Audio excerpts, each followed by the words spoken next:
Alrighty, folks. Sorry in advance for how I look today. Chicken sounds alright. We all seem to be pretty good. I've just been scattered about all day, and I think I'm just gonna dive right into playing the game because this will be the last mainline Harry Potter game that we're playing. And I know a lot of people love Chamber of Secrets, but this one in particular is my favorite. I love Harry Potter and the Prince of Azkaban for the PlayStation 2. The presentation in it is just out of this world. It's easily I think one of the best looking PlayStation 2 games, and there's got a lot of very cool mechanics attached to it. Sorry this is so late in the day. I've just been kind of scattered about the place doing a whole bunch of stuff. I cleaned a bit in the flats. I'm on episode 3 of Andor, seeing as wants me to get into it, and I really enjoyed the last episode. And I'll do like a recap whenever he shows up. I installed this game. A whole bunch of stuff happened with both Oblivion being re-released, and the Pope dying, R.I.P. And what else? I had to go down to collect a package that wasn't even there earlier on in the day. I haven't even had time to shower really, and I slept for a full 12 hours today because I've just been utterly exhausted. But hopefully I can get back onto some more proper schedule stuff. Oh, and I've been editing the highlight videos. I've done all the chopping up for the streams of the first game, and now I'm just sort of like adding in the finer touches, music, little effects, things like that. And yeah, I should have that out at some point soon. But let's dive into this.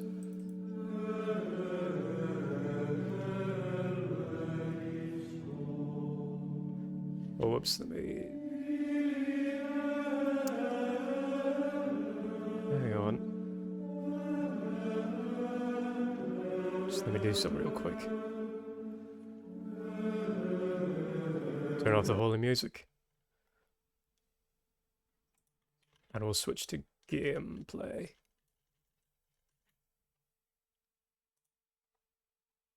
Here we go. Alright. By the way, if I remember right, this intro is very cool. EA Games. EA. Once again. Oh, I like this intro. Yeah.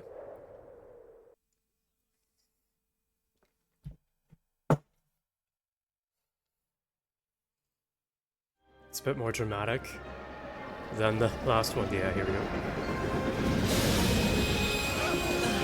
Visually, this game is really cool. As you'll see. I'm just gonna let this intro play. It's because it's awesome. Now, unfortunately, there will be some glitches because this emulator is not compatible for whatever reason, and I didn't have time to make it compatible.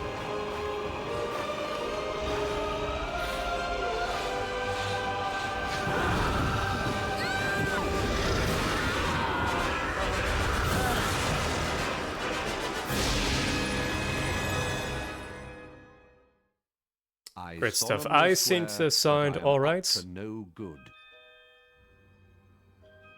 Maybe it's a little on the loud side. Turn it down just a tad.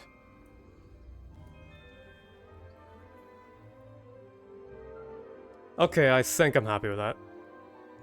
Oh yeah, this game has like an iToy thing. Oh, I'm kind of tempted to try and dig out. I used to have an iToy. And I'm tempted to dig that out and try and play that. But we'll just get stuck into this.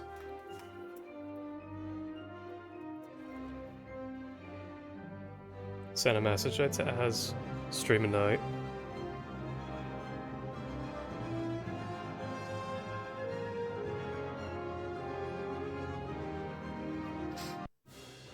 Oh, whoops. Oh wait, this is another intro. Oh yeah, there was 2. I forgot.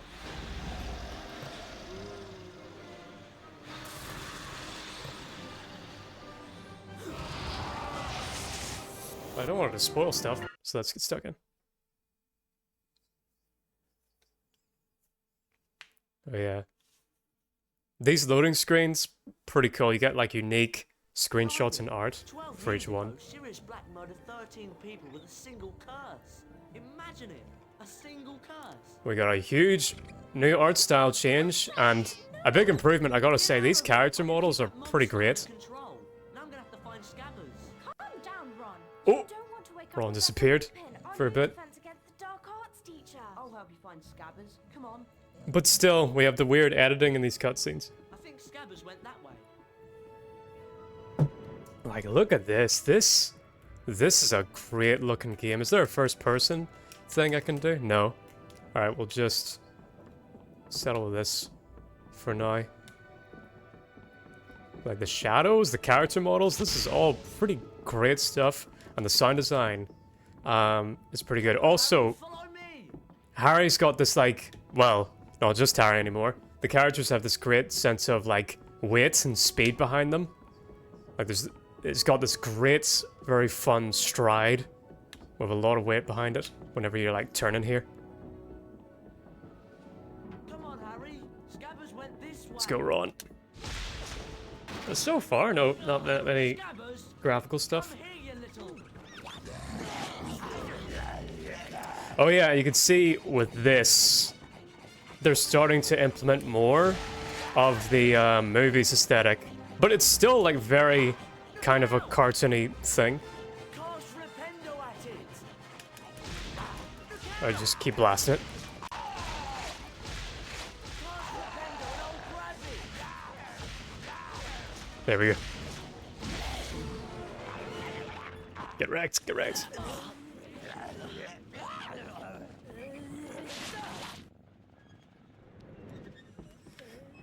So yeah, even this little environment, you're only here for a brief period in the game, looks pretty good. These compartments and these cages up top. Albeit cages with no animals. Oh, and the cameras actually works like a camera. Out the way. Although I do know it has some like locked perspectives now and again. And you've even got like little teamwork things, which they'll dive more into later. Let's go and find Scabbers. Well, look who it is. Potty and the Weasel. I should have known this pathetic excuse for a rat had something to do with you. Give him back, Malfoy. Or what? Yeah, these character models are taken more from the movie, but they're still their own unique style. You asked for it, Malfoy. Like Daniel Radcliffe didn't look like Harry in this. That was useless, Grab. Combat is improved in this game, but it's still very like simple. Look at this. There's actually like destructible terrain. This is some MGS2 shit. We're breaking bottles. Get him, Crab. Get out of the way. Oh yeah, this is fun. We get to just Barn, Weasley. get to gang up on Malfoy on a merciless 2v1. Oh, there's an invisible wall here. Actually didn't know that. Oh, I wonder if I could get him to hit me with that spell. The pumpkin spell. Let me show it. Nope, that's not it. Nope. Hit me with the pumpkin spell. Ah, come on.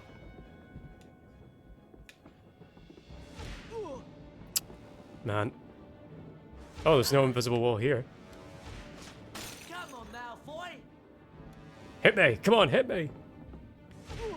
Oh, I think I may have messed with the AI. Yeah, this! It actually has a stun. That's pretty fun. Alright, let's finish him off.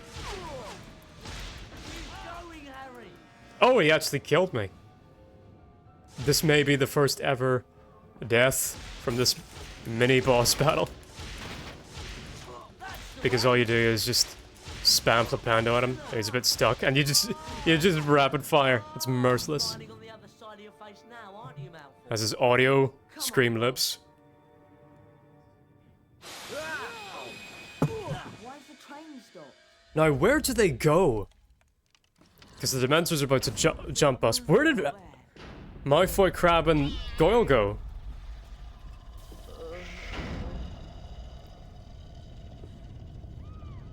But look at this, we actually got some atmospheric set pieces in this game.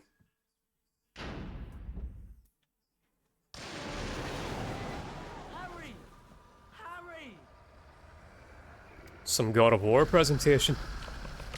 And then we get the reveal of this game's main gameplay mechanic.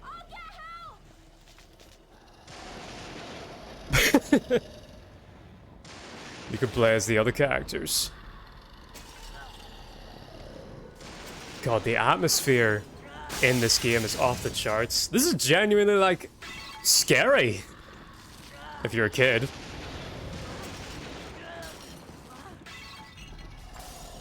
I've got to move Harry away from that thing. That shows, like, a bit of bravery from Ron. Shows that, yeah, he actually does deserve to be Gryffindor.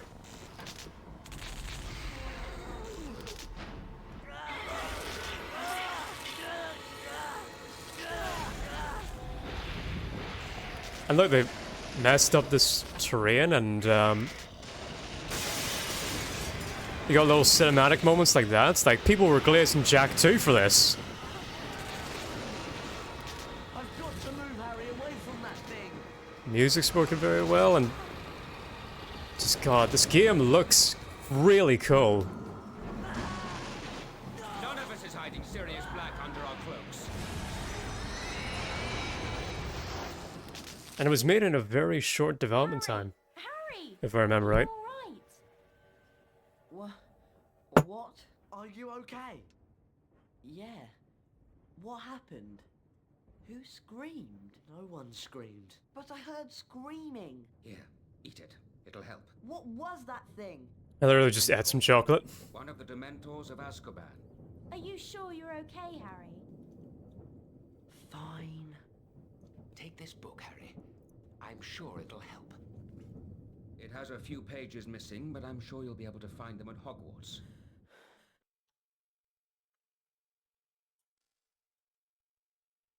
Oh yeah, and like, this game kind of emphasizes that Hogwarts is filled with just these weird hidden locations. Hogwarts Express reached its destination, and soon Harry and his friends were safely in Gryffindor Tower.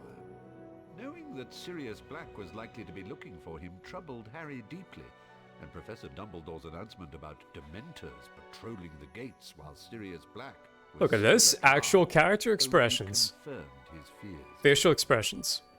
But finding himself back in the familiar dormitory, Harry felt he was home at last. Harry, did you have a look at the Folio Brutii that Lupin gave you then? No, not yet. Come on, let's have a look at it then. Show it to me. Come on, let's have a look at the Folio Brutii. Come on, show me the Folio Brutii. Yeah, this game does have a little bit of a problem with That's wicked. We're going to have to find the rest of those pages. looping different sections and things like that. Or it's looping audio glitches is probably what this game suffers from the most. Cool. Let's go show it to Hermione. So this is a cool thing, where like, this game had a complete art style change from the last one. However, like, in terms of environments, it's pretty much identical, which is, I don't think I've seen that before. Where a game has like a complete art style change, but in terms of geography, it's almost identical. Let's go and see Hermione. Hermione? Sorry, I'm really busy at the moment. I've got so much work to do. But you know you said you had lots of trouble with Draco on the train. Yes. Well, you could have made it so much easier for yourself with the Expelliarmus spell. The spell book's over there. Thanks. We're getting our second spell right out of the gates.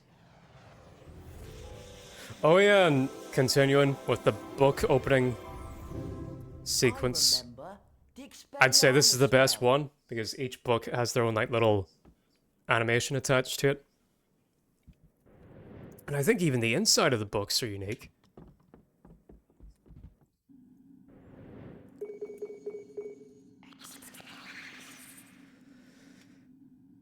Oh yeah, so as you'll see later on, each character has their own spell and sequence and things like that. Is this Neville? Yeah, it You is. ought to have a look at at this notice board sometime. It's really interesting. Lost prefect badge. Last seen in the entrance hall. If found, please return to the notice board. Got it. Got it.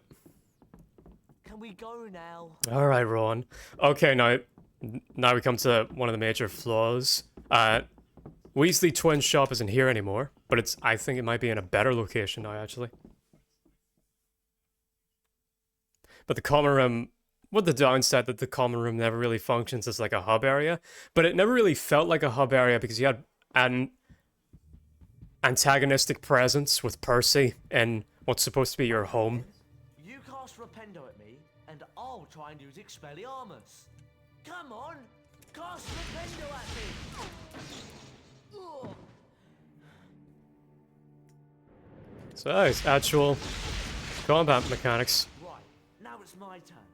I'll cast Rependo at you, and you use Expelliarmus to knock my spells away. Get ready then. 3, 2, 1. That's it. Not that you'd ever really use this because there's nothing that just spamming Flipendo at enemies won't solve. But you know, they tried. It's still pretty Oh nice. Jesus Christ! That was cool. You scare me every time. Good idea. Let's go and That's see the Fred and point. George. I has. Let me just How you doing? test out with audio. But as I was talking about earlier, so this game's kind of unique that it's got a whole art style change, but the environments has remains pretty the same. Oh, that's interesting. So just for like the character models, like people and creatures, right? What are we doing hanging around here? No, the whole game is artistically different, but it's still, in terms of location, the same. Oh, so like the layout. I've never seen that in a game outwards before. Is pretty much the same. Yeah, it's really cool. Come on. Fred and George are on the 6th floor. Okay, you seem to be sounding alright, so we'll dive right in. And I gotta say, I was talking about this earlier, I think this is one of the best looking PlayStation 2 games. Like, look at this lighting, and like, this environment and things like that. It does look pretty good. Come on, let's go. Oh yeah, although it's still cursed with like audio glitches and like dialogue being interrupted and characters repeating themselves.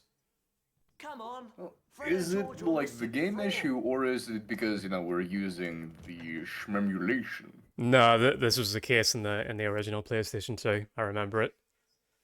Gotcha, Where gotcha. audio will constantly loop and interrupt itself all the time. Shouldn't you be snuggled up in your little beddy bed right now? What's it to you? Well, if you're gonna be like that. I've only just realized, because we're playing this in HD, Peeves has a Hitler mustache. Aim at the spell book. Target the spell book. Also, since I've never like played this game before, never seen this design before, his face reminds me of the DreamWorks Rumpelstiltskin. Oh yeah, kind of sounds like him too.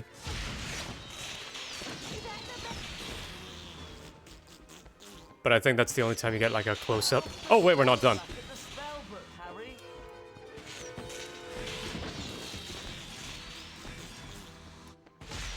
Try Expelliarmus to knock it Damn it. back. And now it's actually, because it's spazzing out all over the place, it's dodging my attack. There we go. And don't come back, you loony. Right, let's go and find Fred and George. Thanks for sorting out Peeves, by the way. You really know how to cast that Expelliarmus spell. Oh, even like, hang on, let me see this. Oh, we'll see it better in a cutscene. Harry's tie on his uniform is like straight, but Ron's is crooked. I like, and his shirt is untucked. Compared to Harry, who is tucked. I like that little like differences in character design and personality. Nice. Ron's an absolute fucking giga chad. Nobody's gonna tell him how to dress. Aye. It's appropriate.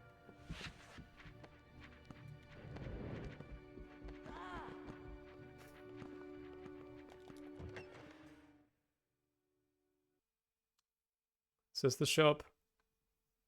Yeah, I think it is. If I remember right.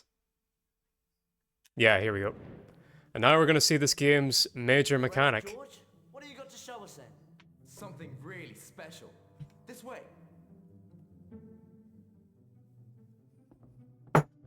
Within this room is the entrance to a secret passage, beyond which you will find the Marauder's map, a magical parchment that shows you everything you will ever need to know about Hogwarts. So there's an entrance to a secret passage in here? Yes, indeed there is, young Harry, and we're sure that one of you will be able to find it. So yeah, this game's new mechanic. You can play as Harry, Ron, and Hermione. What about that wall over there? And each character has their own abilities and things like that. So Ron's major one is... One, he has the same running animation as the PlayStation... as the first two games that Harry did in the first two games. Whereas Harry's got his own... it's absolutely beautiful. Yeah, he's got his own new running animation that's slightly faster. But Ron's got the old one. And also Ron can find secret passages because he's got the, quote, Weasley touch. Surely you can see it. Gentlemen, if you'd like to step inside... So you mean to tell me that he's got touch?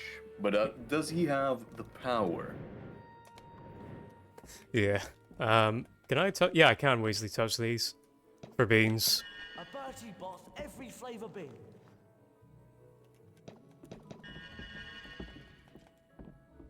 Nice. But yeah, this game's really cool. It's definitely my favorite out of the mainline Harry Potter games. The only like flaw I have with it is that for this whole character switching mechanic, it's criminal that this game has no multiplayer. The map's up there. Oh, really? Yeah. Yeah, and we're down here. Because it works really well. And like, I love how immediate the switch is. Like, GTA 5 was doing this a decade later, and I gotta say, I'd say this one's better than the way that GTA 5 does it, because in GTA 5 they have to do the zoom out on the map, where here it's instant. Or nearly instant. Those that dare to take the leap must also take care of their friends.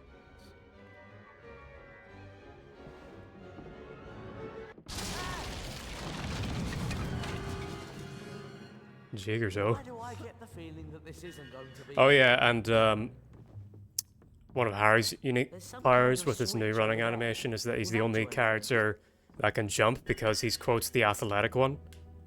He's the further cementing that Harry's a jock. Where people get this impression that Harry is like a nerd character because he wears glasses, it's not true. He's a jock. He's the main superstar in his sports team. He's supposed to be athletic. He's a jock. Yeah, he's his Oh, father's shit. fucking son. Yeah. What's that ticking? Take it steady. And the camera got significantly better in this game. Oh, what? Okay. Sometimes the auto run and jump doesn't quite work if you come at it at a weird angle. That's it. Take it steady. Oh, and that's nice. The wall slide is, or wall walk is much faster.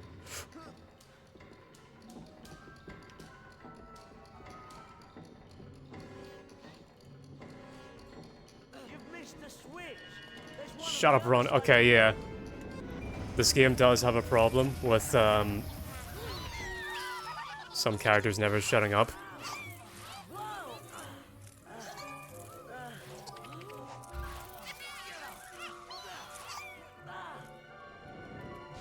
Hang on, Ron.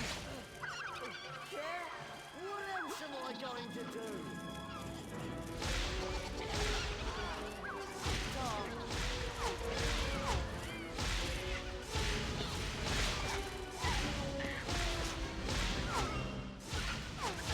Get him. So what have you been up to today? Oops, that's it. I just recently got back from work. Yeah, I tried to do these streams, although I failed miserably today. Tried to do them earlier in order to... so that you're not, like, up till Aha! 2 in the morning Easily touched, does it, with the way that I do them. Oh no, chill. When it comes to Saturdays, you're all grand. You're all grand. Together. Is today Saturday? No, it's Wednesday. No, today's Wednesday. But like, if you stream like every Saturday, I am most likely to be there. Yeah. And, I think, like, consistently so far, this is just how my rota has worked out. Help me with this? I've been streaming every Saturday and Wednesday, and we'll see if we can keep that up. That's a pretty damn good schedule. Yeah. The goal so far is to try and get, like, 2 streams every week, a short every day, and an edited video, like a long edited video every month at least. Oh, okay, that's a good one. That's a good one. Yeah, and hopefully that will, like, improve over time. But right now that's the goal. It's a bit ambitious, but we'll see if we can get it. I think the mirror's pointing the wrong way. Yeah, right, yeah. That is annoying. This game does that thing where, like, they'll give you 0 time to try and figure out the puzzle, and they'll just, like, have a character go, "Hey, father, maybe we should hit that button," like in God of War. I fucking hated that. Boy, shut up.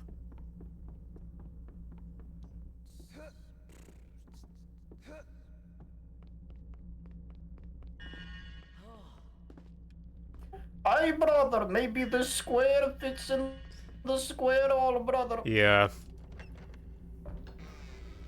Another puzzle. Bloody puck. Oh, great. Dude, honestly, I fucking love that about God of War, like the mishmashing of like the different mythologies and also like the alternate takes on them. I'm finally like starting the voiceover for the God of War 1 review, and like in it I take like a little addendum to talk about like the Hydra boss fight, where like there is like a very nice homage to how like in the original myth, like there was one Hydra head that was immortal. Like every time you cut off one of the heads, they would regrow back. So Heracles and his nephew, they would like burn the stumps, they would cauterize the wound so they wouldn't be able to grow back. But there would be one head that is like the main head, the primary head, the immortal one. And it's kind of the homage to that in God of War is kind of like you have the main head, like the one that is the end of the boss fight. Okay, good. And how you gotta, like, while you don't cauterize the severed heads, like, you gotta stop the You small pin ones them. from regenerating by pinning them to the ship. Yeah. Okay, that's like what I'd really want more from your reviews. I'd say I've been meaning to like talk to you about like your videos and like, because I want to help you and I want you to get better. I want to give you like constructive criticism or whatever. And like this is just me, so maybe like, I mean it's your channel, you can do whatever you like. I'm just throwing my 2 cents out there. But something that I can't quite stand whenever either it's a video that I'm making or like what others make is Can you get up there? whenever the reviewer or the video goer in question just like tells me things that I would just know while by playing the game.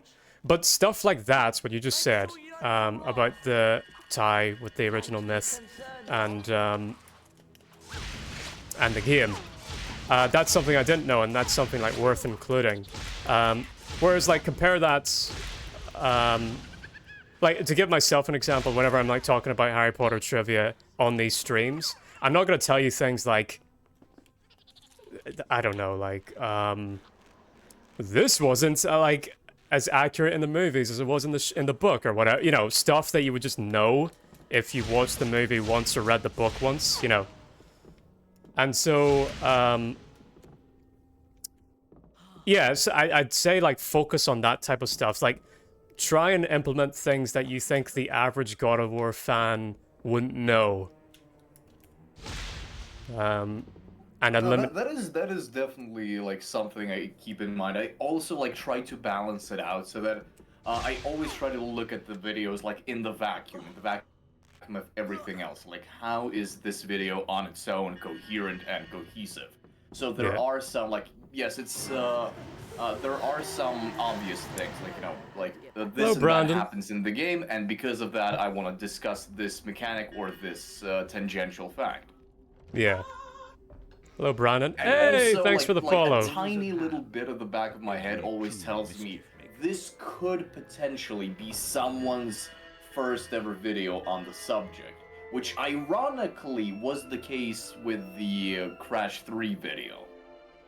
Well, I wouldn't really be too worried about that because one, with the way that you do your reviews, where you go through like the whole game, you're spoiling it all anyway.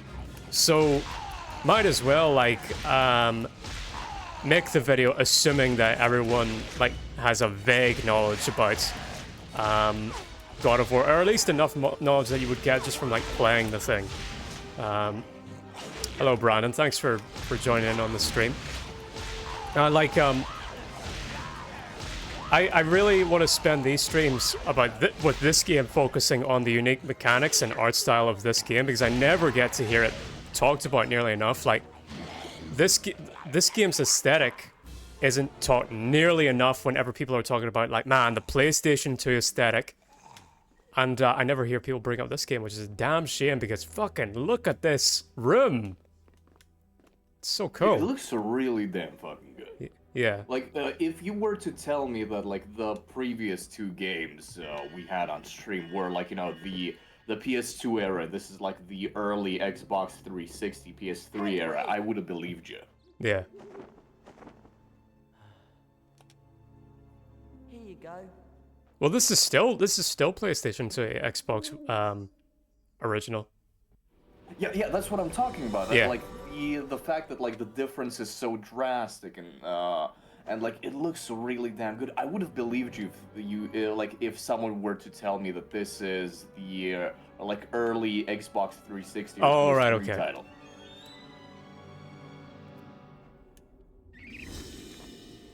We got another good update with the music. This might be one of Jeremy Soule's best work. I love the soundtrack in this.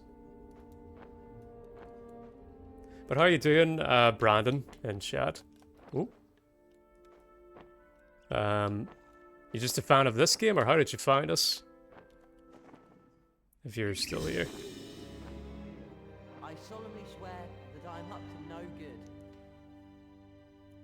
And I also kind of dig, in this environment particularly, there's almost like this Egyptian aesthetic in here. Oh, and this is cool. We got the Marauders map in the top left-hand corner. And what's interesting, I can't show it off right now, but you only get to see this like little mini-map that shows secrets and things like that. If you're playing as Harry. It disappears when you switch to Ron and Hermione. Oh, that's interesting. Step through, young sir. Ooh, are there any secrets that you can see as Harry, but like can't access them, so you gotta remember them and switch to Ron? Oh, okay, that's dope. I love when games do shit like that. That's cool. Also, the stealth got an update because now instead of prefix with very vague camera and line of sight, we have these. What, they got Death Eaters now? No. We got these suits of armor where I can see how far they can see. That work almost like the cameras in Metal Gear Solid. And thanks to the Marauders map, we have our... I see them. Oh, that's nice. That's nice. They even got like the visor outline. Okay, that's dope. Yeah, and just like in Metal Gear, we have a mini-map. So like, we're not going to get jump scared because the camera wouldn't show us a prefix. Alright, that's a really good quality of life improvement. Yeah.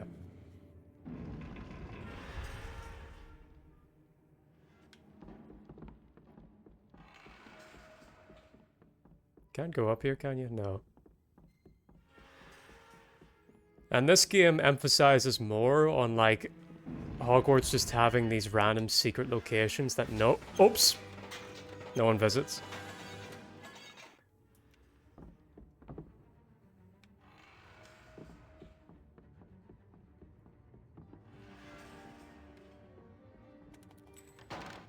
I love this music.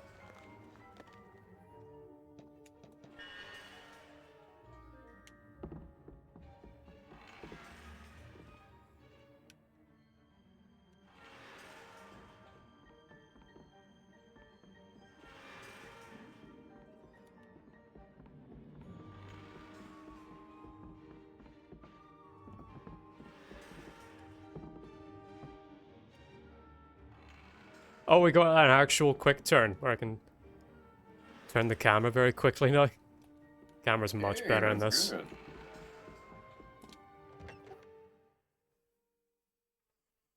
And now I think we're going to find Snape. And the redesign of Snape in this game is very much taken from Alan Rickman. However, I don't think they have the old voice actor back.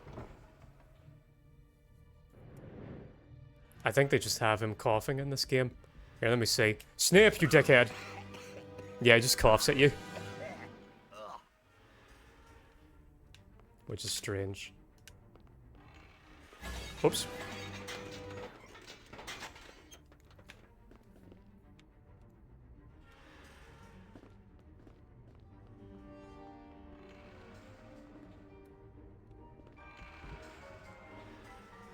Ah, you can even see, oh, that's fun. You can actually sneak behind the, suit of armor. But as you can see on the minimap in that green little highlighted zone, that's a secret area that I need Ron to get access to. Nice. Did you get it then? What's it like? It's brilliant. Well, our job here is done. Feel free to come by any time. We're sure to have something of interest. And at a very reasonable price. Hey, look! Your remember all's flashing. Do you want to have a look at your task list Oh and yeah. see what it means? In this game, they're very anal about you, ending the day than they were in the last games, which is unfortunate. Also, we've done everything we needed to. So fine, we'll just end the day. I can't even go into Fred and George's shop right now.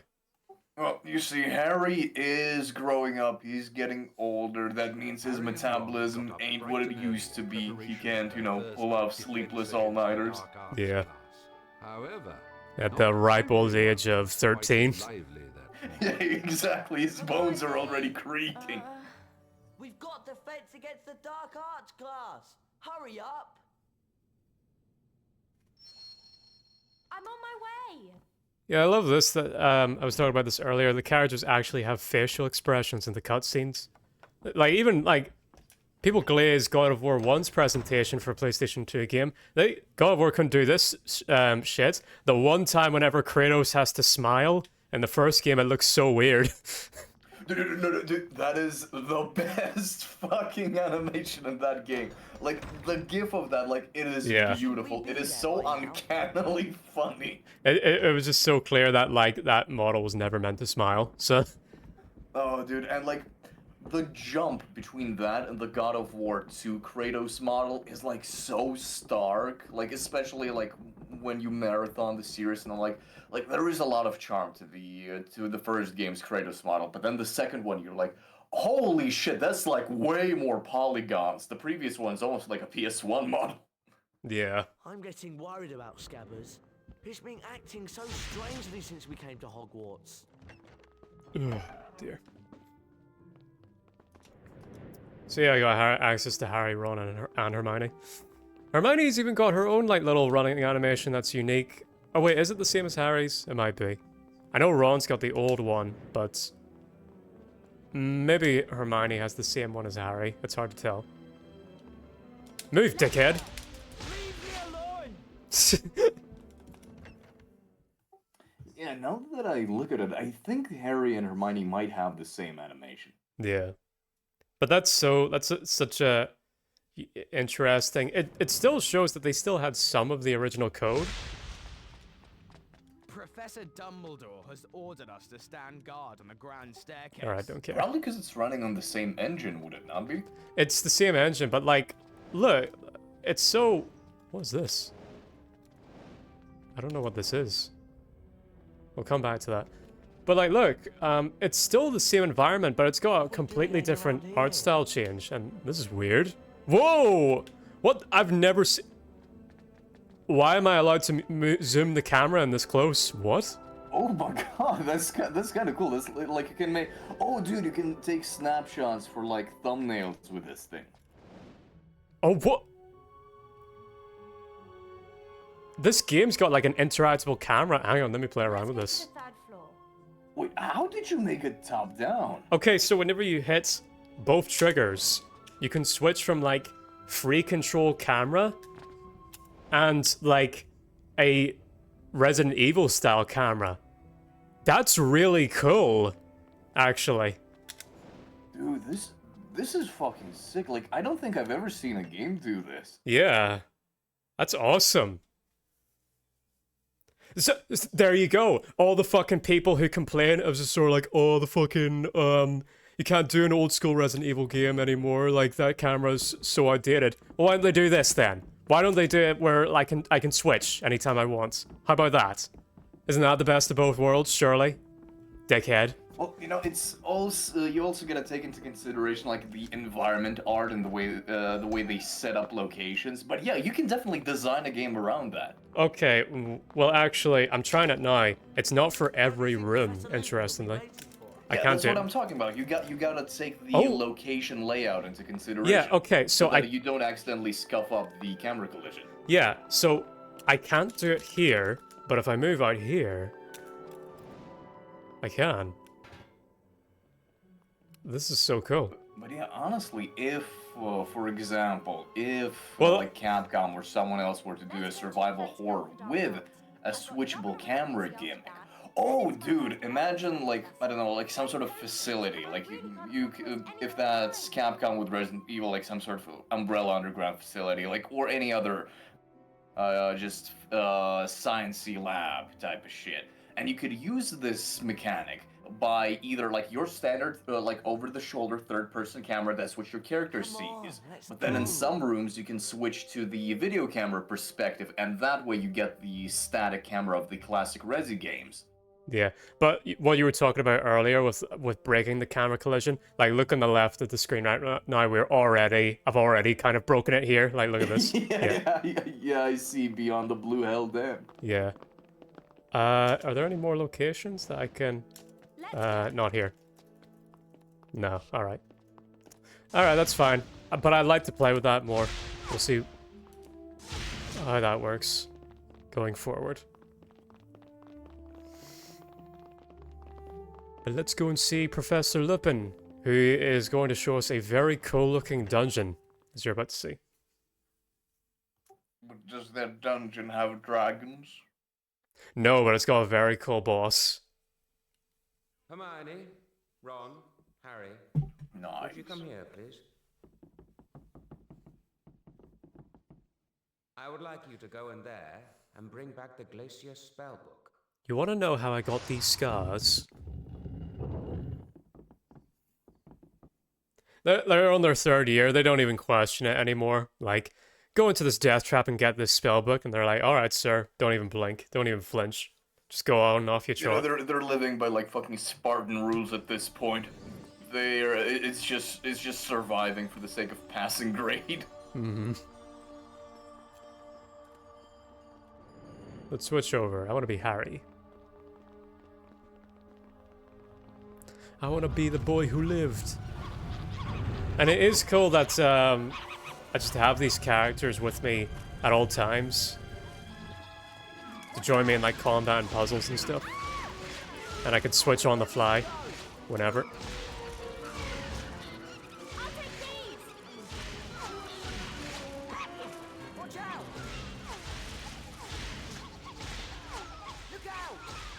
And each character has their own colored targeting reticle, where Harry has green for his eyes, Ron has orange for his hair, and Hermione has pink because she's the girl. Now, what could they have meant by this? Hermione's a girl, so she has pink. It's running freezing. I need someone to help me with this. Now, if I remember right, there's a button to like demand your plebs, your pleb friends Can you help me with this? to do stuff. Let me see. Is it like you pick this up and is it left trigger? Yeah, or left bumper. Yeah, that's cool. And Hermione will actually join in.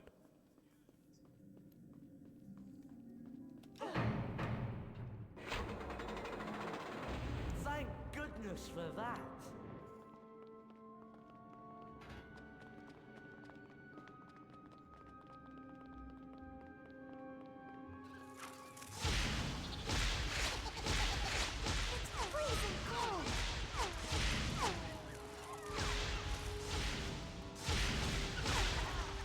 Combat isn't much in this game, but I will say it's a marked improvement, because we actually have offensive spells that just outright kill things rather than stunning something and then chucking it into a cage over and over. Or off a cliff. I can just straight up kill things now.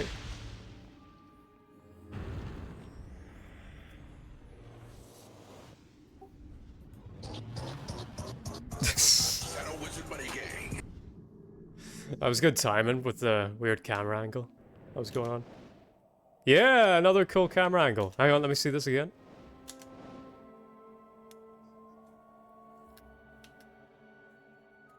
Say, Hermione, you want me to look at that button that you're staring at?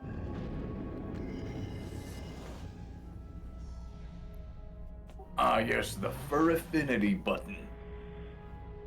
Yeah, I don't know why it's, a paw. The moment you press it, you instantly get like a $5 bajillion fursuit. Professor Lupin turns into a werewolf. I mean, this is his lesson.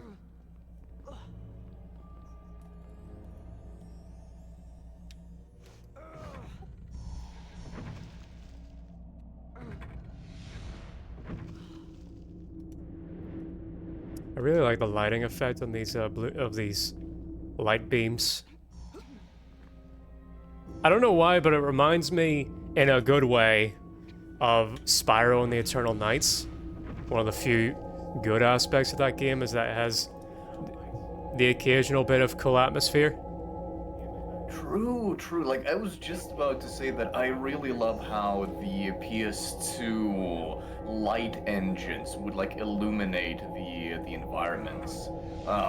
Like, especially, like, a lot of, like, cavernous levels in PS2 games with these, like, especially, I love these, like, hexagonally cliffs whenever they appear in any kind of media. And especially with PS2 graphics and the way the lighting, especially like softer blues or purples or greens, would bounce off of environments like this. It's just beautiful. Something you don't really get nowadays because of more proper and realistic lighting engines. Probably one of the last games that had like this kind of good lighting system, while not as realistic, but just like very atmospheric, was the original run of Arkham Asylum on PS3 and 360. Are you talking about, like, baked-in lighting? Yes, that's the word, thank you. I don't know, like, I think our playthrough of Arkham Origins has had an effect on me because I've kind of lost a bit of luster for the aesthetic of Batman Arkham Asylum and City. Now that I'm thinking back on it, it's like, there were, even in the original PS3 and 360 versions, there were some aspects of it that were just straight up kind of ugly. I would still disagree regarding Arkham Asylum. I think Arkham City has a lot of moments of like visual tonal clash. I still love Arkham City as a game. I think I've told you before, like some environments, some character designs don't always mesh together really well. It just sometimes gives me that visual dissonance that Arkham Asylum never did. Nor Arkham Origins. Arkham Origins is like an example of like using like all the Arkham City assets and new assets and like blending them together into like this really nice, more hyper-stylized aesthetic compared to the previous two games.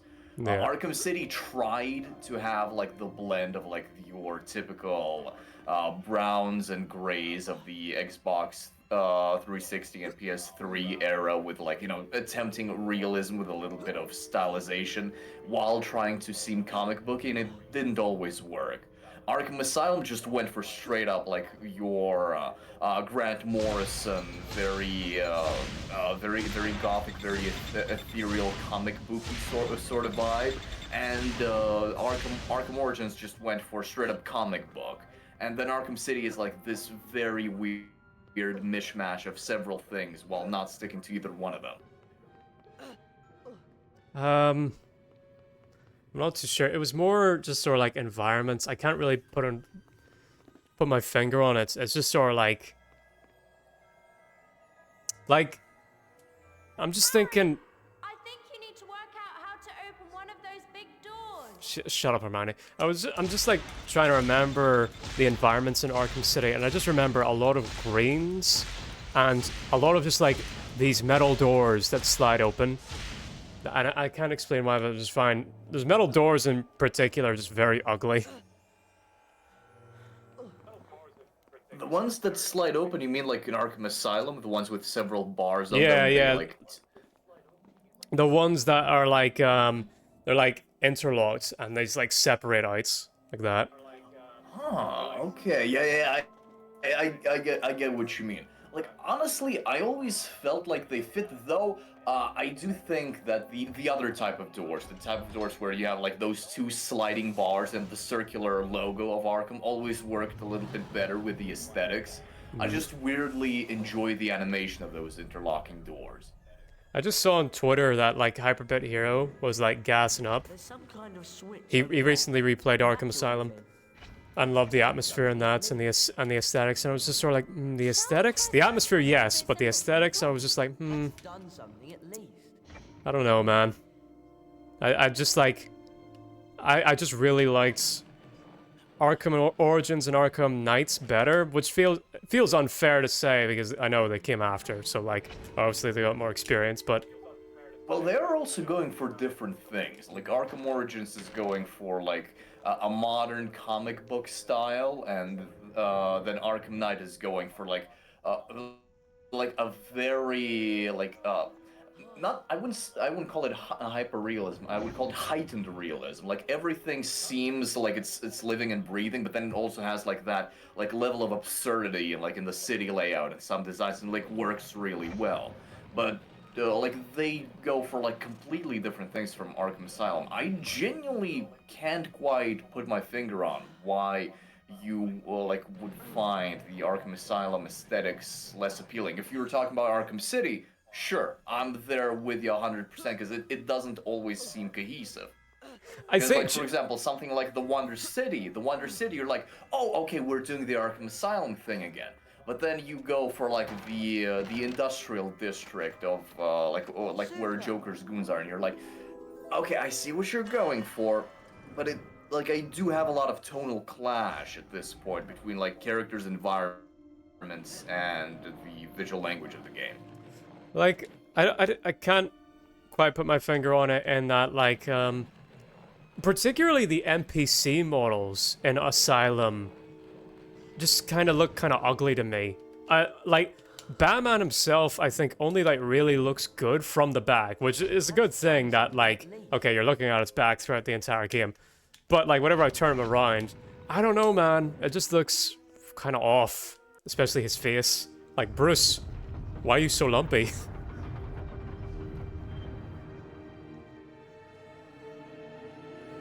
Well, I think making them like ugly was kind of deliberate, because they do have like that, like it gives me the vibes, and like in retrospect, that is partially what they were inspired by.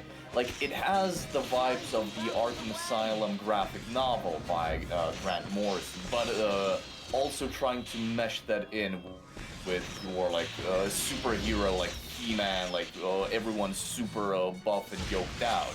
But like trying to like make it like this like dirty, intentionally unappealing sort of thing, like the Arkham Asylum graphic novel, which, by the way, highly recommended. Like, the art style of that book just does something to me. Like, shit's just beautiful. Like, shit's ugly, disgusting, and ethereal in the best way possible.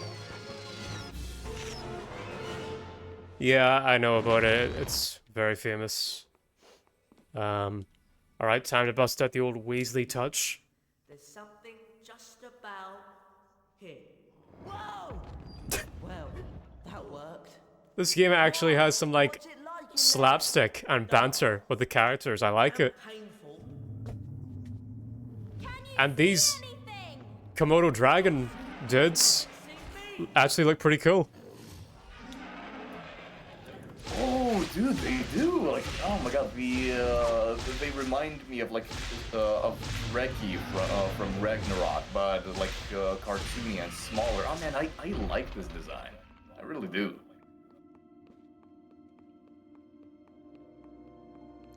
As we'll never miss an opportunity to glaze Norse God of War. God of War, yes, I will find any opportunity to like slot in one of my hyperfixations. Be that God of War. I'm not complaining. Batman, I find or it Star kind Wars. of, I find it kind of charming, but like, it's just sort of like Komodo dragons. Ah, yes, God of War did something like this. Now you see the way these like blue imp things, like Oh, here these we go. fairies, like flutter around. Now that really reminds me of Watto from the prequels. Nah, Watto's not naked, and he's not. Well, dude, but He's a lot more imagine- handsome than these guys.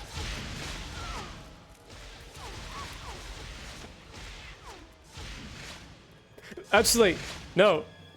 I could one-up that. They don't look like Watto from the prequel movies. They look like Watto from the Lego Star Wars games. Because he's completely blue in that. Yes, because they used like just straight up his like 1999 minifigure that was unpainted. That's Yeah, just it's just beautiful. blue. Oh yeah, like, remember whenever I was saying each character has their own special abilities? Hermione's one is to crawl in tight spaces because she's a girl and smaller. Even though, like, just like standing next to them, she's basically the same height as the boys. But whatever, game. I'll see if I can find the You know, it's like the Lego Indiana Jones logic of like all female characters jump Can super double high jump, 'cause they're yeah. lighter. Yeah.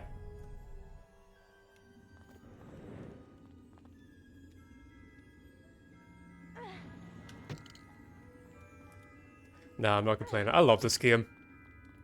And weirdly, this emulator said that it was not very compatible, but we're not having that many graphical glitches as we did for the I second haven't game. seen any. Like with the previous two, like within the first hour, would see some. Every texture character had blackface and things like that.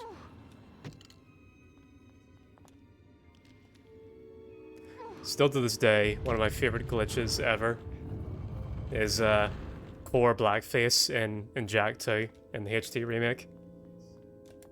Oh my god, yes, and like the fact that it's unavoidable, like, Yeah. is what just cracks me the hell up. That's Like, so it's- late in the game. Dude, it is genuinely like funny as hell, and like in a way it makes that scene like just weirdly amusing in the way that like the re-release of Ratchet Deadlock doesn't, because like that moment when Ratchet's face just blown out, like that's just fucking cursed. Mm-hmm. And let me get these.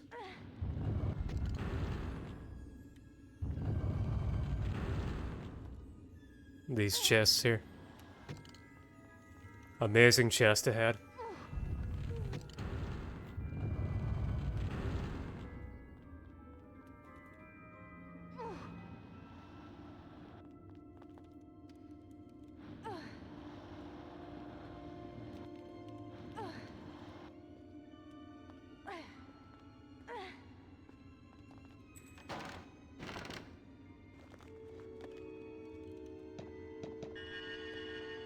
Really, Beans? Is that it? Is that all I came up here for? Really, Beans? Flip me. It's not worth it at all. For the time it took. Not worth it.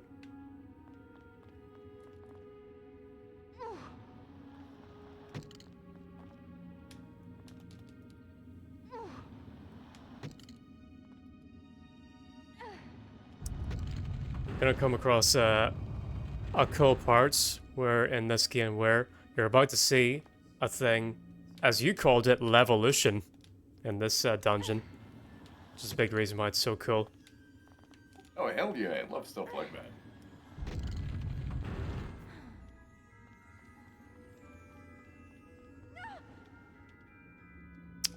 Right, Hermione, down you get.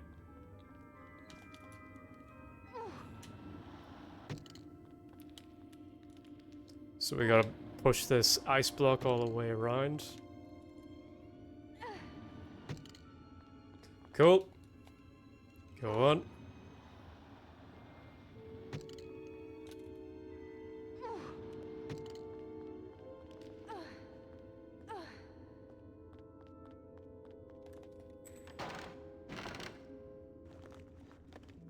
Yeah. Alright, here we go. This is my first wizard card. How many are there?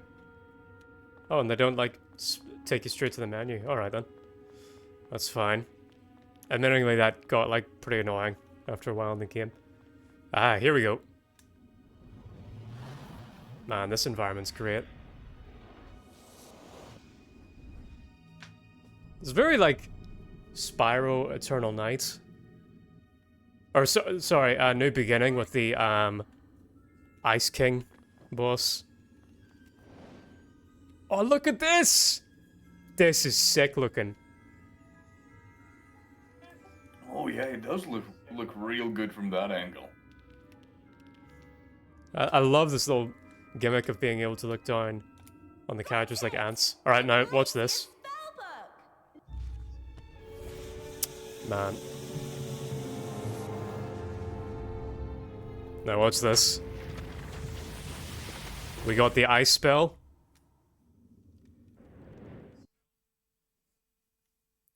And with no context whatsoever.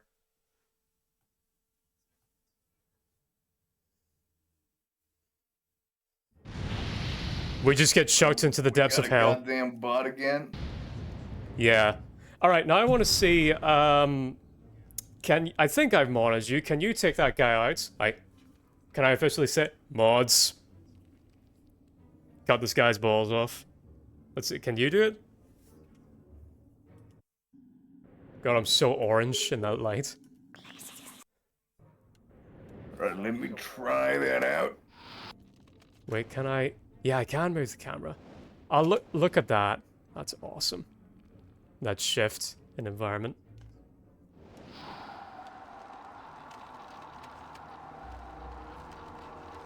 Damn. Crash Mind Over Mutant stole this.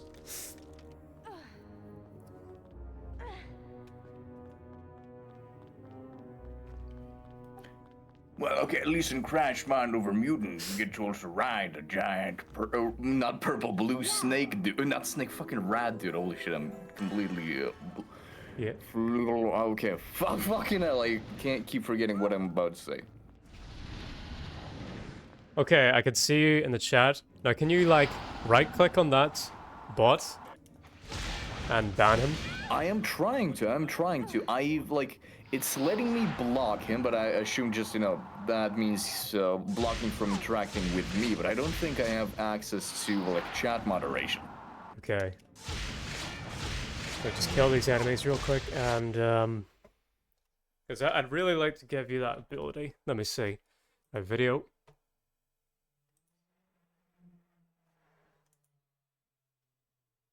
I'm gonna have to turn on the lights soon.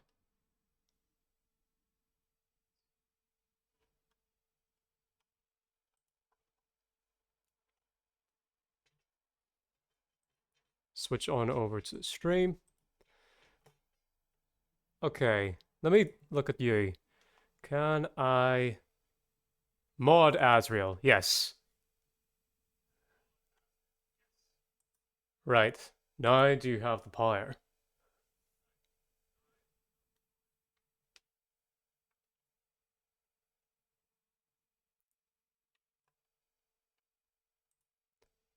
The way that I can do it on my end is that I click on his name, and there should be like a circle. Done it. Just banned his ass. You did it. There we go. Now you're officially you're my hound dog. I can officially now go Mods. Crush his balls. You will respect my authority! Yeah, you got authority now. You have the power. Oh my god, I'm gonna play that shit every time someone gets banned. You can now. And I think you even get like a little symbol next to your name if you try typing in chat.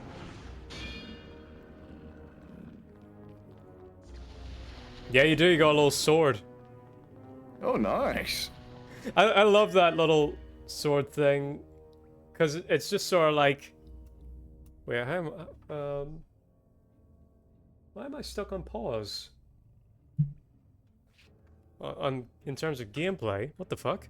Hang on, display. Capture display.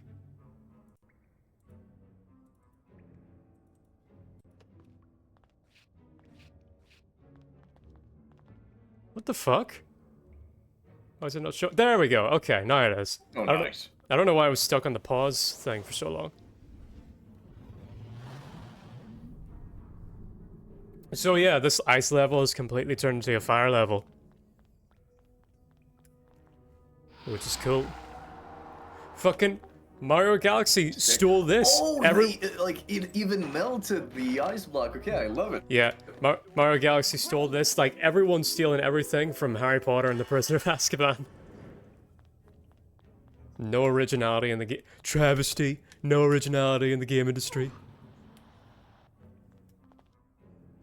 Alright, in the button here.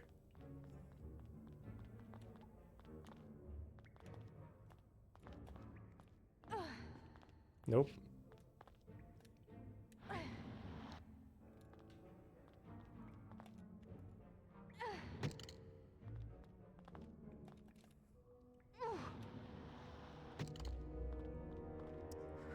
So I'm so glad that now I can do the thing of mods, because like whenever a Twitch streamer says mods, it's like whenever Yzma from Emperor's New Skull or Emperor's New Grave just goes, guards, seize him.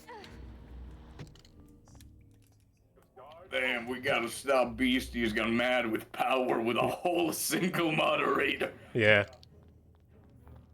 This is now my top guy.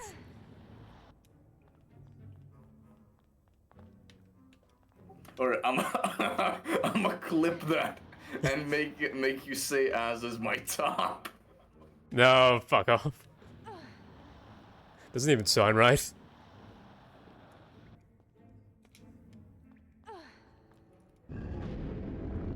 We're, yeah, you're now the Darth Vader to my Palpatine. Seize him. Kill him now.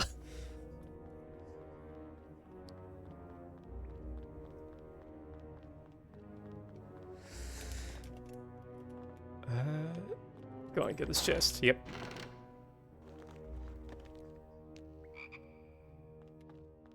Nice. I don't need to kill the frogs anymore. I can just pick them up. Do these, like, little glowing bits do damage? No. These cracks. Although that does damage, I'm sure. The lava.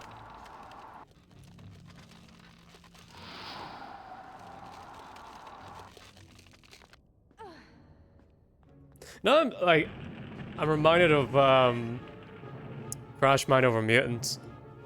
Did I, like, have a fever dream about this? Or was there, like, a full Michael Jackson sequence with one of the mutants? Yes, there was. One of the mutants, the telekinetic mutant that essentially it's a tiny penguin embryo, like literally a penguin fetus that's flowing inside of like a little bubble body that it's like literally created for itself with telekinesis, and it does the Michael Jackson moonwalk whenever you first meet it. Yeah, and it was completely out of left field and like no reason whatsoever. From what I remember. Yeah, there is no context for it, which makes it so good. It's like Dante dancing when he gets the hat in DMC5. Well, the hat makes sense because Michael Jackson does wear a hat, but there's nothing for that mutant. It was just sort of like, all right, do the Michael Jackson dance now. And Dante always like shows off whenever he gets a new weapon.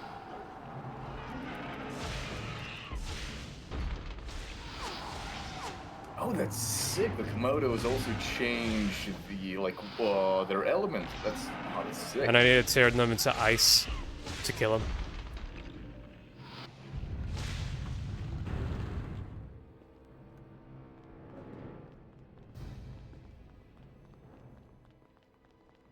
That's cool. Is that a flaw, I suppose? This is turned into like a hot environment, but Hermione is still, I can still see her breath. Oh well, I suppose it doesn't matter too much. Now for this very cool boss. This is just an awesome design. And sound design as well.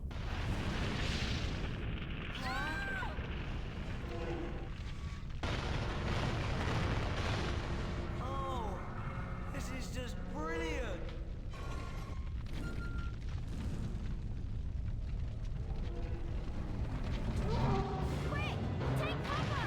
I love the sound design on this. Oh, okay, that's sick. I love it. I love this. This How big, crunchy it is. rotund boy. Oh, that's so cool. I need to wait for it to actually, yeah, open its. Like his design Nice. gives me like mad Skylander vibes. Love it. I was thinking more I like, can imagine it being like a tiny figurine. oh yeah, and this cool like AoE effect. He's like a Dark Souls boss Oh, nice. with an AoE attack.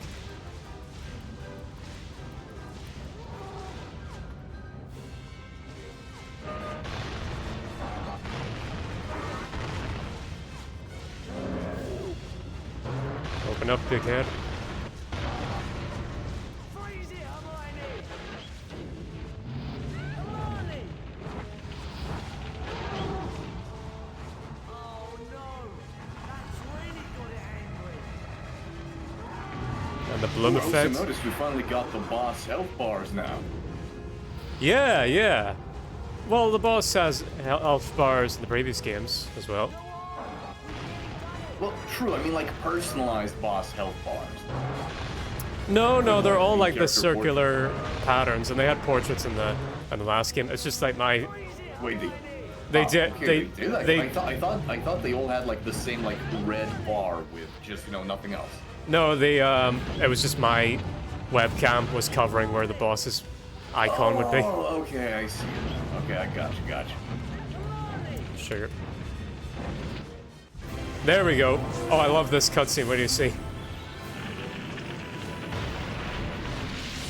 What's wrong here?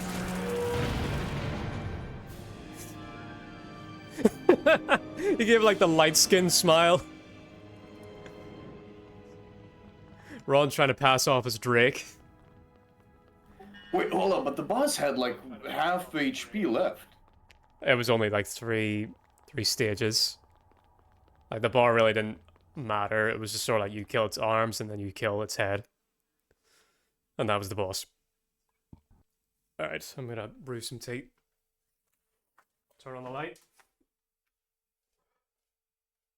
Well done, Harry, Ron, Hermione.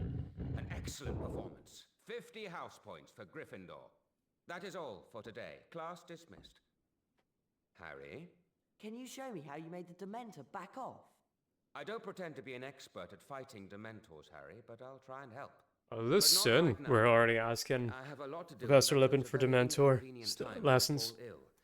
I will get a message to you when I'm feeling better.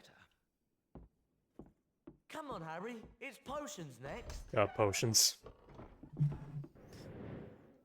Right, hang on. I'm just gonna switch over real quick.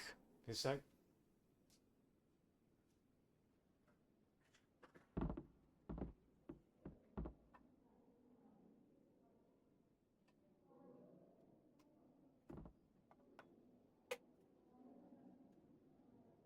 Also, I had a very great stream last time where, even though you weren't here, I actually had chatters to talk to, which was cool. Oh, I remember you told me about it. That's awesome. I'm really happy about it, dude. Yeah. And if anyone's in chat, like, feel free to make yourself known.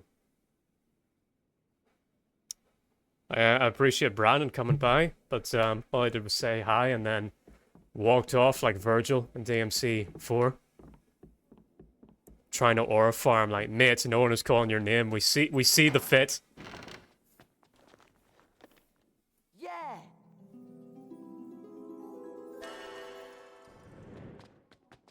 I also like the new design. Fuck off, Ron.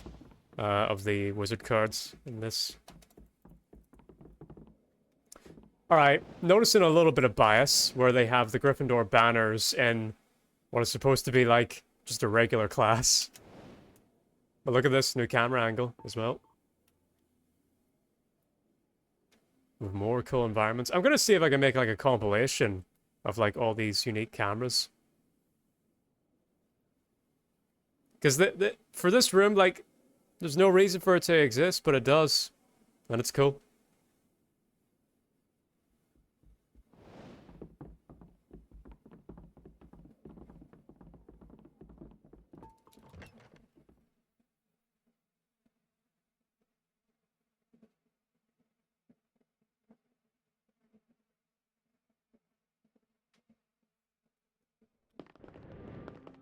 Right, make our way down to potions. And I remember the potions homework in this game was actually much cooler than it was in the last time around. Because you're actually exploring around in the grounds, trying to find stuff.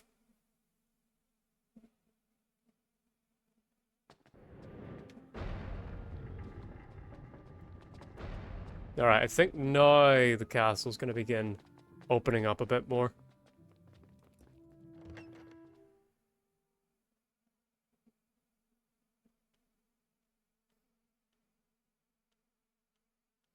Oh, by the way, my rigger has told me that it's all fully paid for now, and my VTuber model is going to be finished by the end of the week, she says. And I've already seen what she's done with my sunglasses, and man, she completely understood the assignment. Like, I have zero complaints. She absolutely nailed it. They look so cool. Oh, that's awesome to hear. Yep, I can't wait. But even though it's nearly finished, I'm not gonna do my debut just yet. I need to like hype it up and also get some more stuff. Like, I want to get transition arts and an animation. I want to get a whole bunch of different stuff. There's so much to do, so little time. I see what you're going for. You're gonna do a magical girl transformation into a VTuber model. I see what you're going for. You're joking, but actually you're not joking in some ways. Yeah, wait till you see. You lot aren't ready for what I got planned. Oh, that's honestly a dope idea. All right, I can't wait to see that. The Wiggenweld potion will heal most common injuries. The more attentive of you will remember that the Oh no, this is the old voice actor. They brought him back. is prepared with only the freshly stripped bark of the Wiggen tree. Mr. Weasley! While you are in my class, you will... Harry! Now that shit looks like mustard gas. Bring him to the front. Now. Ron attempting to kill Harry in order to get some riz. Mr. Weasley, stop messing about.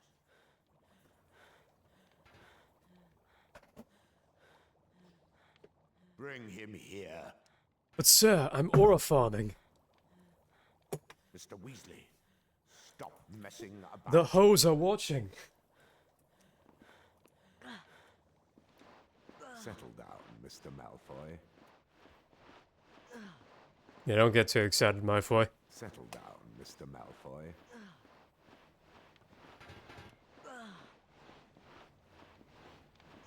Settle down, Mr. Malfoy. You did drag Harry's dead carcass over here. If you pay attention, you might actually learn something. Pick up both vials to administer the Wiggenweld potion to yourself. Stand away from Potter and drink the contents of one of the vials. Alright. Oh yeah, we got multiple potions in this game. potion, Mr. Now But that's the stand old close to model. Potter and administer the potion.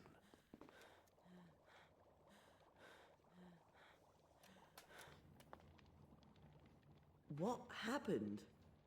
I will let Mr. Weasley give you a full explanation, although his incompetence speaks for itself.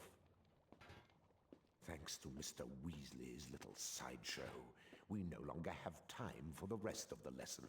So, you will Here, now be if Ron actually did that in like real life, all the students would be dapping him up. in your own time. Yeah, absolutely. Lesson. For the next class, therefore, you are to bring 5 Wait, but then again, this is a class where you can learn how to create mustard gas. So I don't think people would be that happy to skip it. I mean, in theory, you could also do that in science, but whenever do you do? I was so pissed in my science class in secondary school because whenever, do you know what an open day is? Thanks a lot, Weasley. Like, what, the day of the open doors when, like, you know, everybody visits, like, people who wanna, like, apply to go to the school, like, parents from, like, different regions? Yeah, in every open day, they're showing in the science class people working with Bunsen burners and like different goos and things like that. And then I actually went to the school and we never fucking got to do that until it was open day and I could scam more people. Fuck that school. I hate that school so much.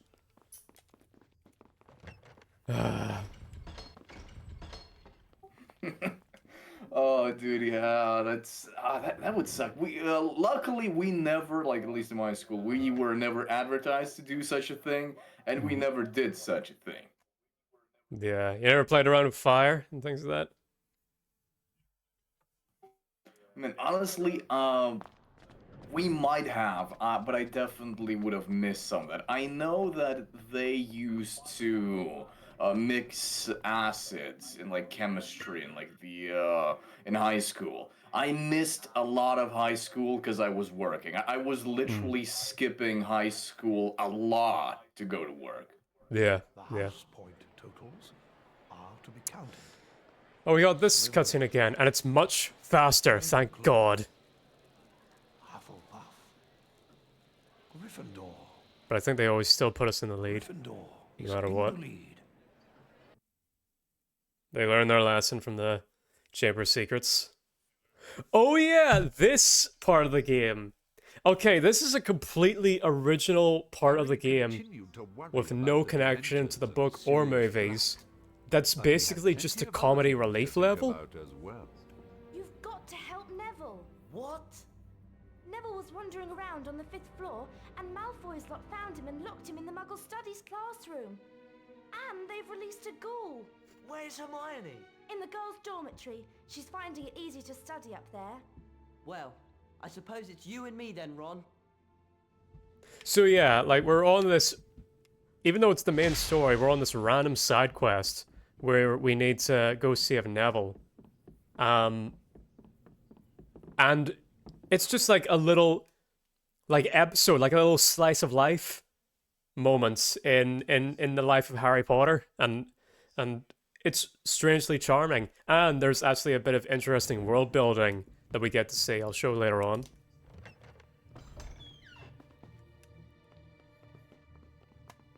And there are parts in this level and parts in this game that are genuinely funny.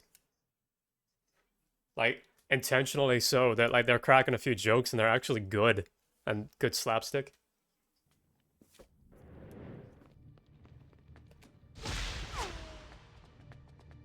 The Ancient Ruins. Muggle Studies. Here we go. So yeah, this is a cool little bit of world building that's exclusively in this game. And a second. Yeah. Yeah, I'll show it later on.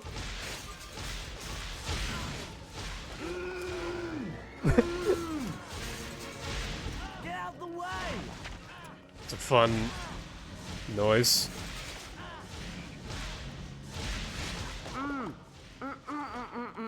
From Ron as he gets blasted.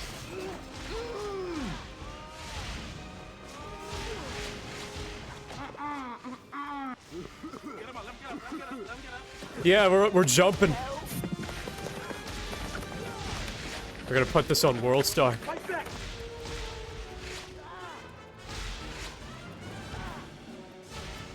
Hey yo, we jumping! Go on, clear off, Malfoy.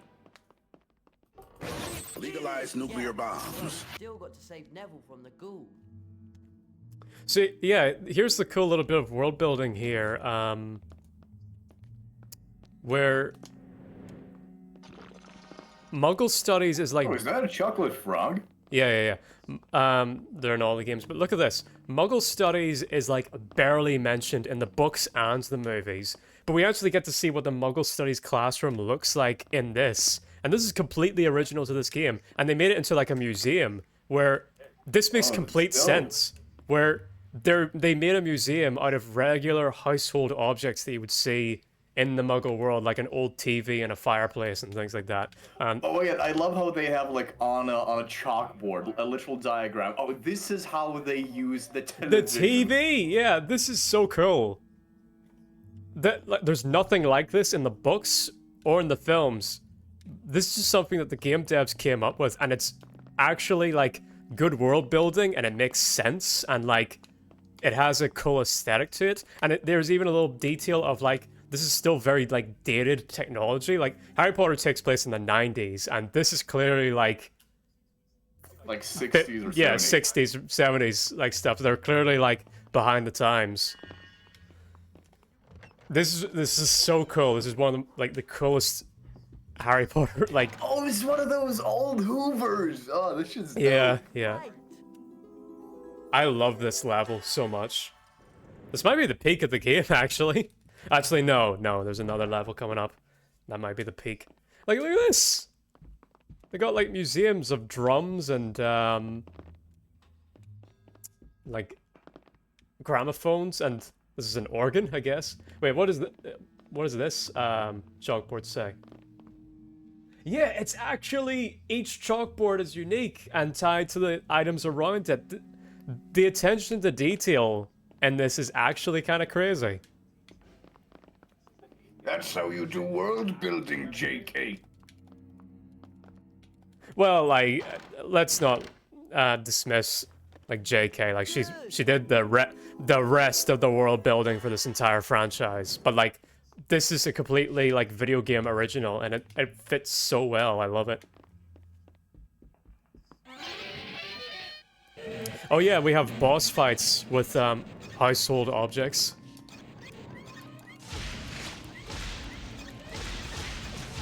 I'm fighting guitars and violins and like just this type of stuff. Like the devs of this game really understood the project. This is the most Harry Potter thing that was not made by J.K. Rowling. This is so Harry Potter core. Just leave me alone.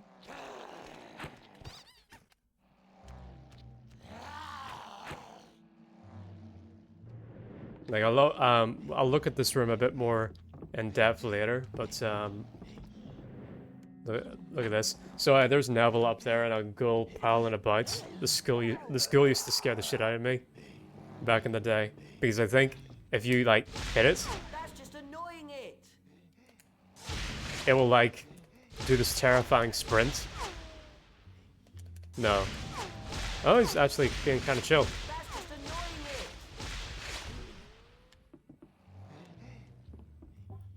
Maybe you're having a Mandela effect? I just remember, like, he'll do, like, this Smiling Friends-esque, like... Oh my god, there's Hangman. There's a description of how to play Hangman on the chalkboard. Yeah, and Tic-Tac-Toe and Hopscotch and Connect 4 and Dominoes teach you how to play Muggle games. That's fucking awesome. Yeah. This game's genuinely very cool. And also, let me just say this. The ghoul is... That's straight up just Asmongold, that ghoul. Yeah, he is, kinda. And look at this. I love this cutscene.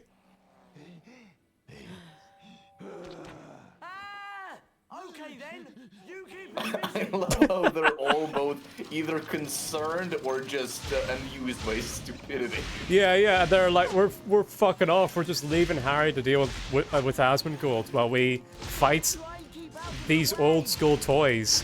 This level's awesome.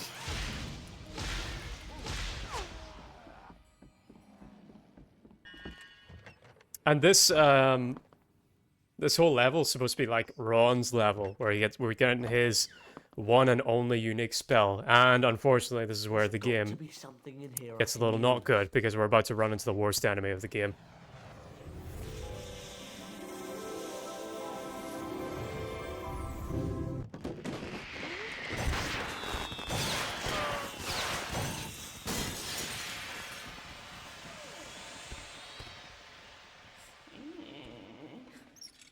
Yeah, these guys sucked. It's a cool design, and they make a cool noise, but they're very annoying. So Ron's... So, this is like an ethereal frog dude. All right, yeah. Now let me compare them to the frog dudes from Ragnarok. I will never let an opportunity slip. Oh my god. Right, yeah. So the goal is... Ron's only unique spell in this game is Lumos, a spell that came right out of the gate in the last game. And you only use it to light up lights and highlight these guys so that you can then make them visible. Oh, and, that's a nice mechanic. And then kill them. But they are very annoying. And just like very clumsy to fight. Well, they don't seem to be fighting back, or is it just because it's a tutorial fight against them? I guess so. Oh, okay, I just saw them throw fire at you, gotcha. Yeah. Although they really remind me of this very weird PlayStation 2 game. What was it called? I think it was just straight up called Haunted House, where it was a Zelda clone, much like this, where you had this magic lantern, and each of the lantern's lights would have a different like ability attached to it. Like you had a red light that would shoot fire, and a blue light that did other things. Okay, please give me a frog. I need a frog. Now, how do I get out of here?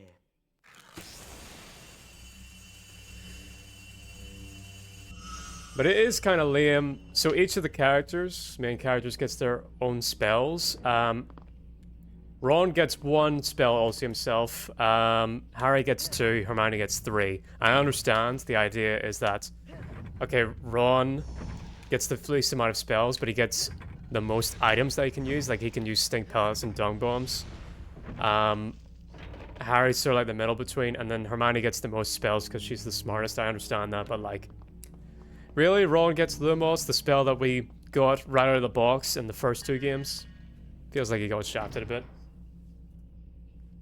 Yeah, I agree. If anything, Ron should be using Avada Kedavra. Yeah. Alright. Let me take my tea bag out. Give me a frog, give me a frog, give me a frog. Yes! Thank God.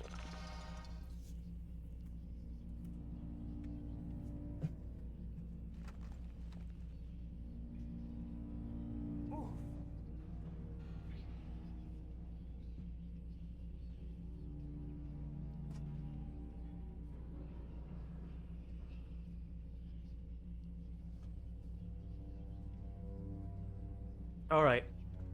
Now, are you ready for a fantastic boss fight? You're about to see the most intimidating... Sure, lay it on me. The most intimidating enemy in the world. Where do you see this? Oh, okay, it's gonna be an electrocutioner thing where he gets one shot. Okay, I got you. Yeah. Not quite that, but you'll see.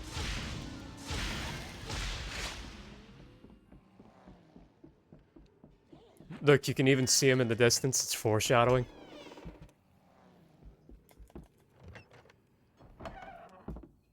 Is it a toy robot? If so, that's awesome. Ron! Yep. We need your help down here. Okay. Look at this dude. He's so cute.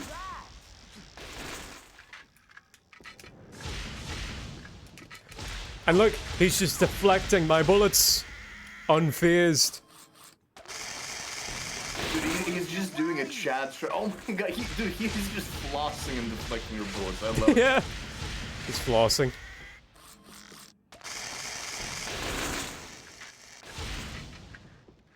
Alright, I don't know why these aren't connecting. And I don't know why there isn't any boss music playing. Should be. What the f- I'm not... I thought, from what I remember, you were supposed to, like, deflect these things. Oh, no, wait, now I remember. I need to shoot him whenever he's got his box open. Oh, there we go. Thank you. Thank you for adding music. Cheers. Perfect.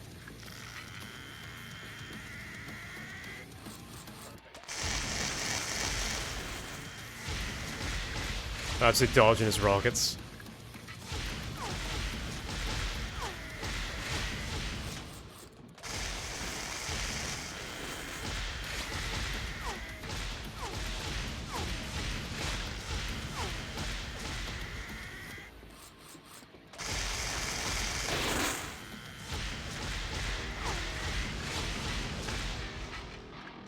Yep. How's it sounding on stream? There we go.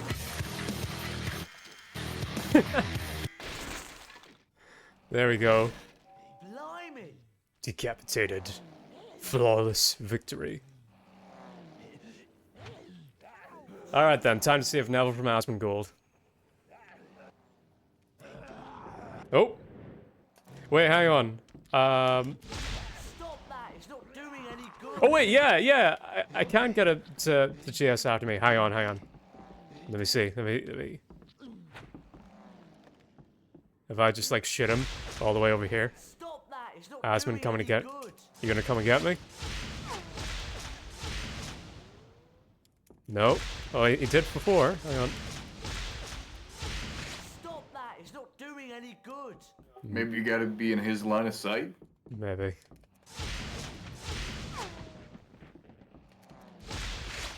Stop that. It's not doing any good.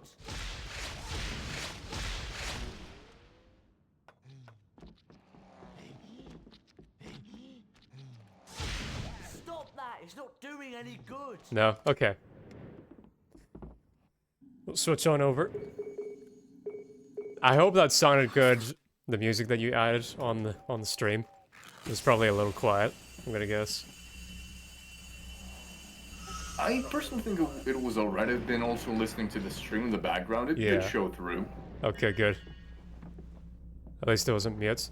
Alright then, now, Asmon, behold the lights! Oh! Behold the lights!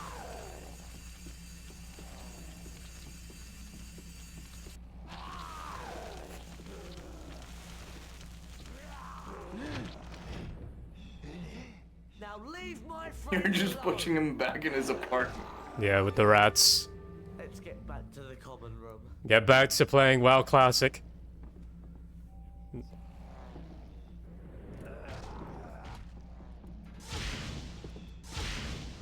Alright, cool stuff. Now we can head back and... Oh, like, yeah. Right, let's look at this environment real quick. I love this little room. Like, displays of toy robots. And, display of, like, a village. And what's this? Old-fashioned toys? Skis? Cricket bats? What else we got? Teddies. Football. Oh, let me look at these chalkboards. Is every chalkboard unique? Yeah, it is. Okay, teaching you how to play rock, paper, scissors. Poker. Dominoes. Conkers. Man, I love playing conkers. Shut the fuck up, Neville. I'm looking at this cool environment. How slides and jungle gyms work. And monkey bars. And no wonder Mr. Weasley was asking Harry all these questions. Shut up, Neville. Toy cars. And, oh, this is a repeat of the tic-tac-toe one. Displays of planes. Oh, hey, an arcade and a piece and a computer. Can we go back now, please? Oh, and movie reels as well. Any more? No, I think we got him. I think that's I just want everything to now. go to bed. Can we Neville's go not gonna shut the now? fuck up until we leave.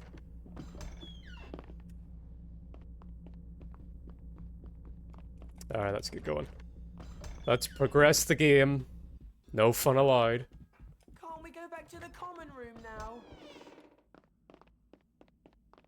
Alright, come on. Oh my god, he keeps on saying Yeah. that even as you're going Yeah, to bed. it What the doesn't fuck? stop. What an annoying twat. I should have left him with Asmongold. But yeah, aside from Neville's whining, what a wonderful level. I love that so much.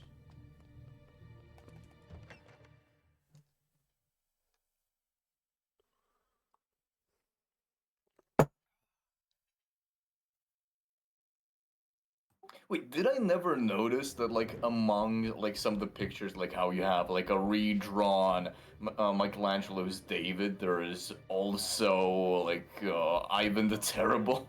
Wait, was there? I've Yeah, like, right back there, there was a redrawn painting of Ivan the Terrible on the staircase. Okay, well, I'll look for it when we go back out there. Oh wait, I think... Alright, there are, like, collectibles busts. But we don't have access to that yet. Oh no! We need to find her. Why are you lot outside? You'll be lucky. Oh, there you go. Now you can see Peeves' Hitler mustache better. And his soul patch. Your headship, sir, doesn't want to be seen. So I'm running for the landscape on the 4th floor. Yeah, dude, you're straight up is Rumpelstiltskin. Poor thing. Did she say who did it? Oh yes, Professor Head. He got very angry when she wouldn't let him in, you see. Nasty temper he's got, that Sirius Black.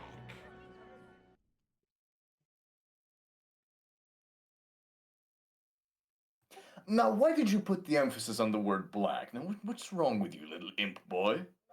You serious, Az? And to that effect, Sir Cadogan will be standing in for the... When am I not? Are you serious? Like, serious? Black? Up about what's happened. That's a good one. Well, you didn't get that? Alright. Yes, dude, that's the thing. I didn't get that. Oh, I didn't think it was that subtle. Anyway. That was a 2 out of 10 joke right there. It absolutely was. The best part about it is that I didn't clock it in. Like, because it is just such an obvious joke, I didn't clock that in. I'm gonna get Hermione to put this out for a secret.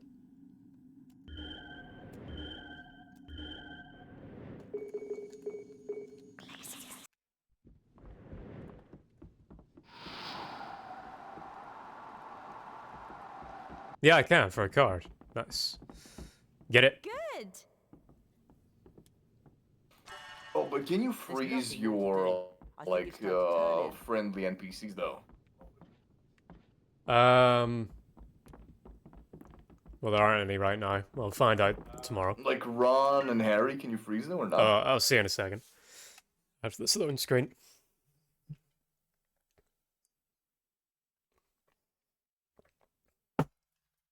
The school talked of nothing but Sirius Black following his assault on the fat lady. But with their first ever Care of Magical Creatures lesson fast approaching, Harry, Ron and Hermione's attentions turned to Hagrid. Finally. Now we're all of the same mind. Person's view of what's dangerous. He is the big bad evil guy of the gaming series. Like, they should have had a joke boss fight, I'm just saying. He's like the secret boss. He's like Sephiroth or the Ice Titan in Kingdom Hearts. Oh, dude, he's like that, like, the merchant dude from Bayonetta. Oh, I thought you were gonna say God of War again.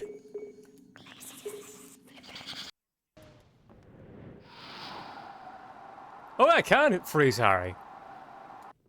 I can make him blue. Why are you blue? Oh, that's pretty dope. That's pretty dope. It almost reminds me of like how in the original Lego Batman, if you are using Mr. Freeze, you can freeze everyone, including your teammate NPCs, and they're just a big ice cube, like Yeah. which just was always funny to me as a kid, because like it straight up is like playing with Legos and like yeah, I'm gonna shove my Lego minifigure in a fucking freezer, and it's just a cube of ice. Did you ever play Fallout 4, by the way? No, well, I've only played it through share play, like on PlayStation, just a little bit, but no, never fully played it. Weirdly, that game is like the best Mr. Freeze simulator ever. Oh, you can get like a cryo gun. You can get ice weaponry, and a big gameplay mechanic of that game is your power armor, which is like a mini mech suit. And you can add ice abilities onto that. And on top of that, this has to be intentional. Whenever, as like an Easter egg. So at the start of the game, you can either play as like a man or a woman, and they're like husband and wife, right? And then at the start of the game, you're frozen in like an ice container, right? For 200 years. And if you select the wife, then your husband's default name is Victor. And if you select the husband, then your wife's default name is Nora. Is it Nora? Oh, yes! Fuck yeah, that's awesome. Yeah. So, like, well, I say unintentionally. Actually, I do think it was intentional. Fallout 4 is weirdly the best Mr. Freeze game ever. If you're looking for that, which I was whenever I played it, which is why despite the fact that I think Fallout 4 isn't really all that good, I have quite a lot of hours on it.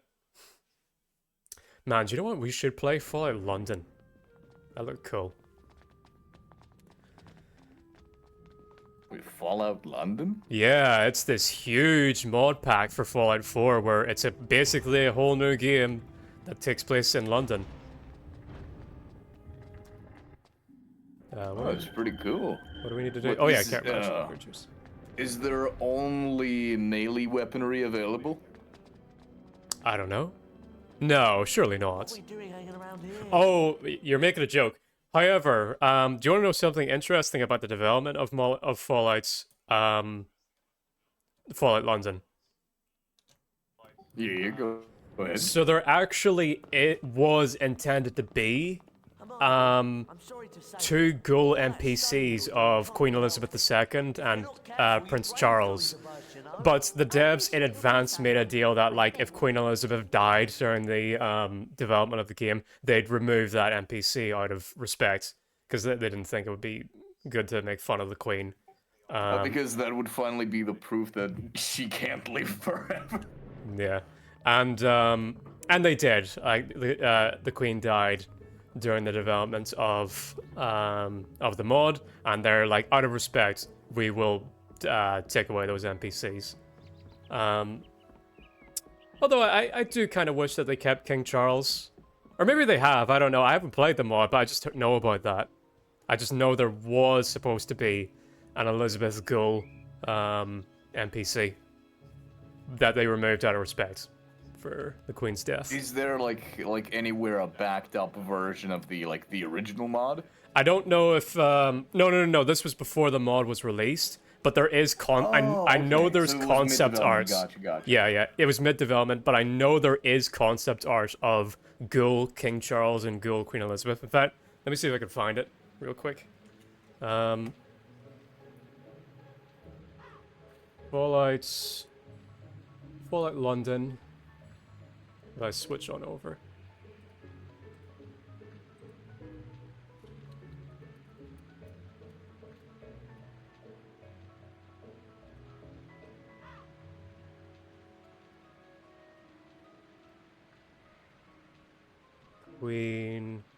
Queen Elizabeth.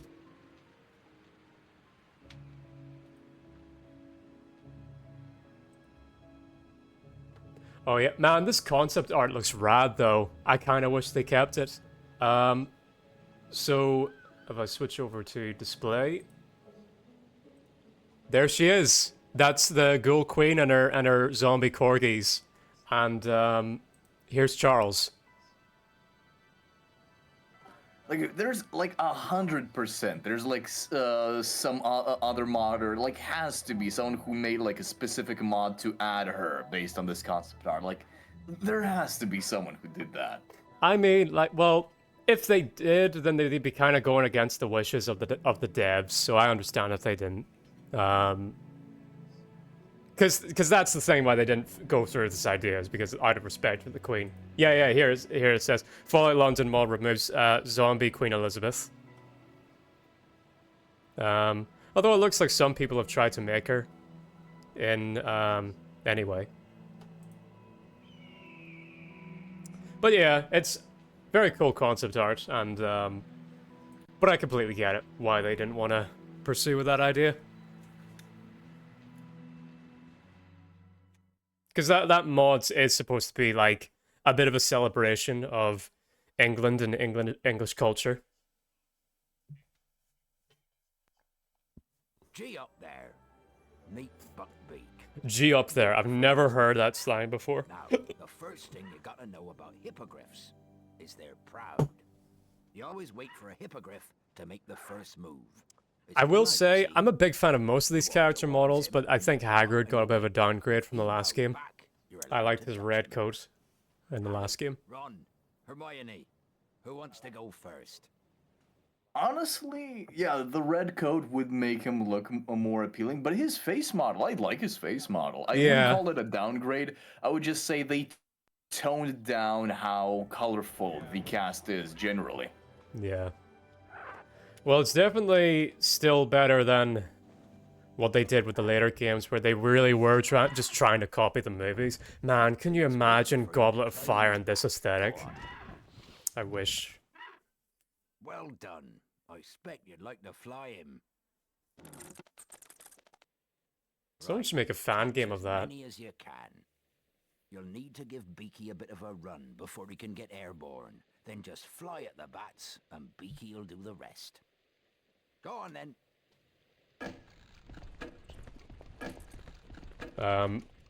Fly, Buckbeak, fly! There's enough room. What's the fly button? X. Whoops, nope.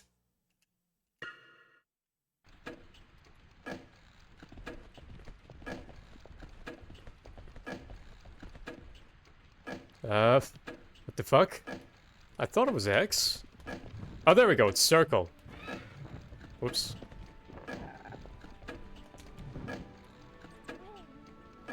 I need to pull up. This is weirdly kind of fiddly. Alright. And then sometimes you won't turn. Come on.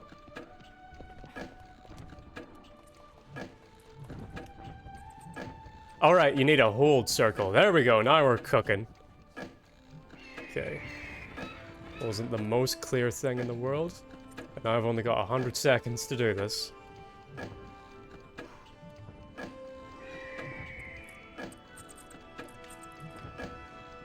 And I get 2 bats for every, like, go around, it seems. Yeah, I think I may have fucked this. Oh no, it might be able to recover. See how this goes. Oh, this would be, like, interesting to see what this looks like from, like, a wide-angle shot. This flying this pretty heavy beast about.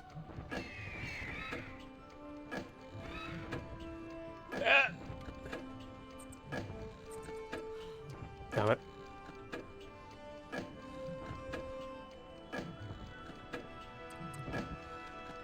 Okay.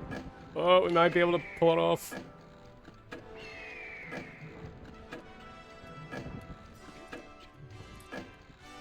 Oh, we got it. It's gonna be tight.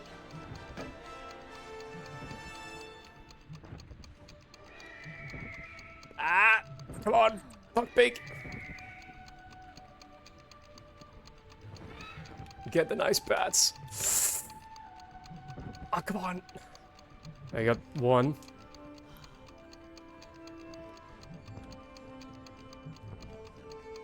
Get him! No. This is gonna be down to the line. Ah, no, we fucked it. We fucked it. Have to try again. One left. Damn it. That was great. I'd say that deserves an A. No, I want an A+. I'm gonna try that again. Do this.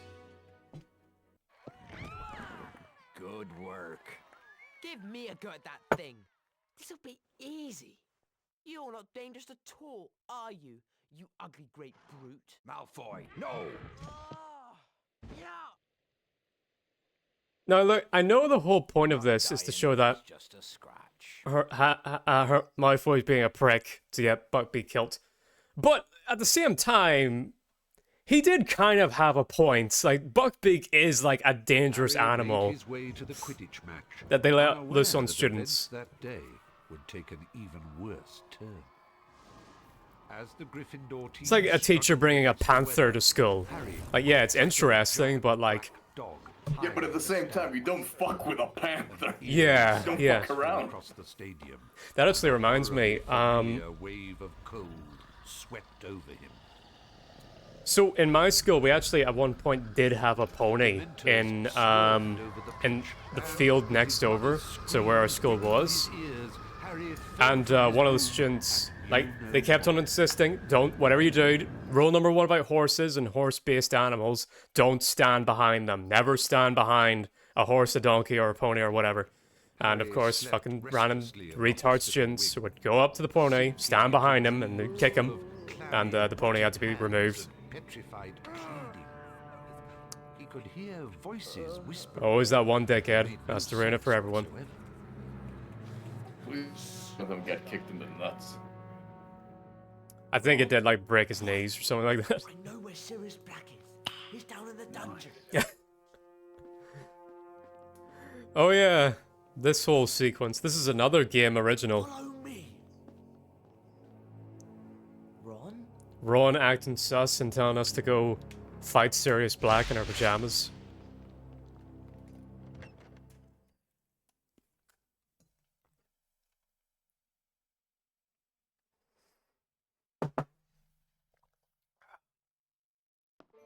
Oh shoot! I'm gonna have to be getting dressed for the night shift.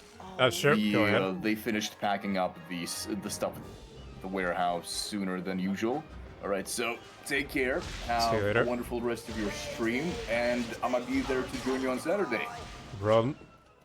Keep out of the way.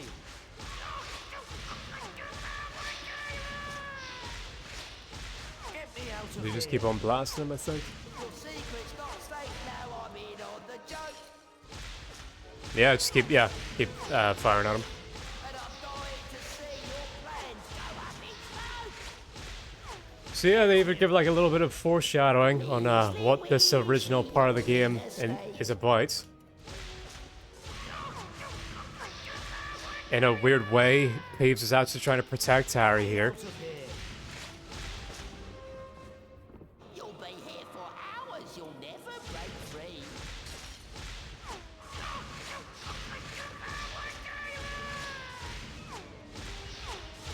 Get me out of here. Come on, you wee shit. Weasley, Weasley, what can you do? Got him. And more lipping audio. Ron, about Sirius Black. He's in the dungeons. Come on. Yeah, Harry, how are you just going along with this?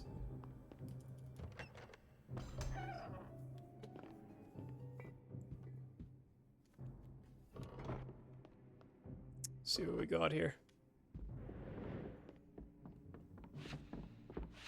Leave me alone, books.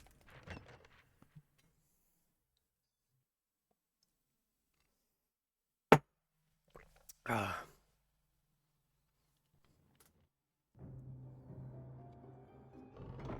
Big blue rooms of death. I think that's a new graphical glitch. I don't think that was in the base PS2 version.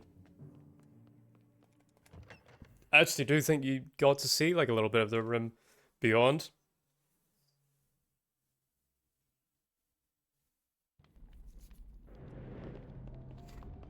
Now, is there prefix patrolling here? Oh yeah, they're gone specifically for Ron's ambush. Oh wait, let's get that prefect badge, I think. It's supposed to be here. At the entrance, did he say? Yes, here. I need to collect I have to follow Ron. more, yeah, this is why I don't want to do side missions and stuff in this, because the characters never shut up unless you're doing the main story. Or potion ingredients. I guess potion ingredients would be a good time to do side stuff, because I think then they shut up. Ron, what are you doing? We can't take on Sirius Black on our own. Come on. So sus. And also, like, Harry at this point, he doesn't know about the Sirius Godfather thing, so he has no motivation to try and find Sirius. Like, at the start of the book and films, like, Harry was in complete agreement of like, yeah, I'm gonna stay away from this fucking psycho serial killer. To get me, sure. No problem. Psst. Look, we've got to get Professor Dumbledore. Oh, you shut up. He's in the corner. Go on.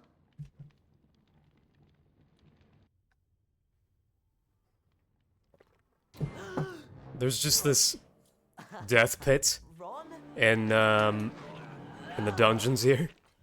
Apologies, Potion. I think we're even now. This is where we used to hang the students. Perhaps I might mention that I saw Sirius Black drag you off into the night. Good night, Ron. Yeah, what is the... How does this get explained to staff later on? Draco was up to. Ooh, I brought your stuff, including the Marauders map.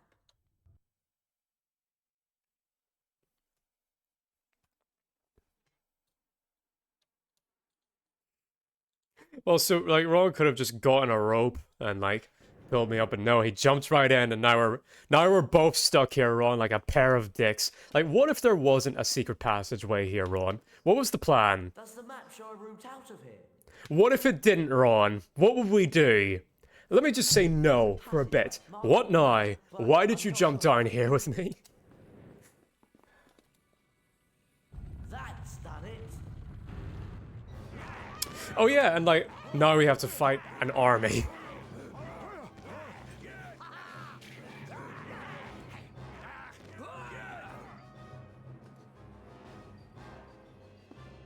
Alright, let's throw it on. I do actually like this, like, little gauntlet. Alright, let me move.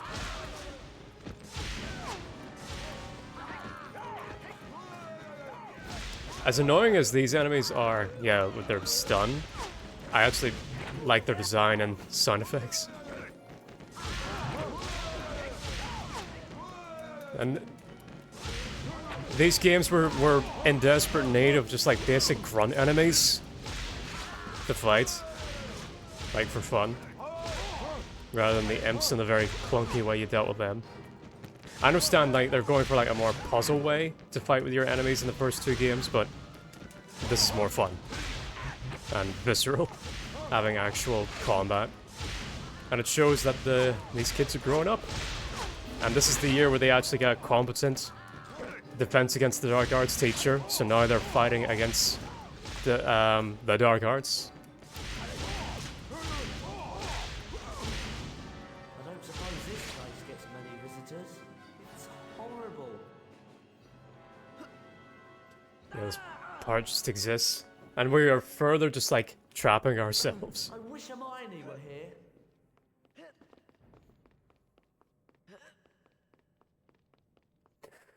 That's strange that they're keeping like whiskey barrels here, which makes me think like, is this where the Hufflepuff common room is? Are we near the kitchens? What is this location? Like lore-wise. Yeah. There we go. All trees. Go get Hermione. Hedwig. Now let's see if she's gonna be smart enough to bring down a rope.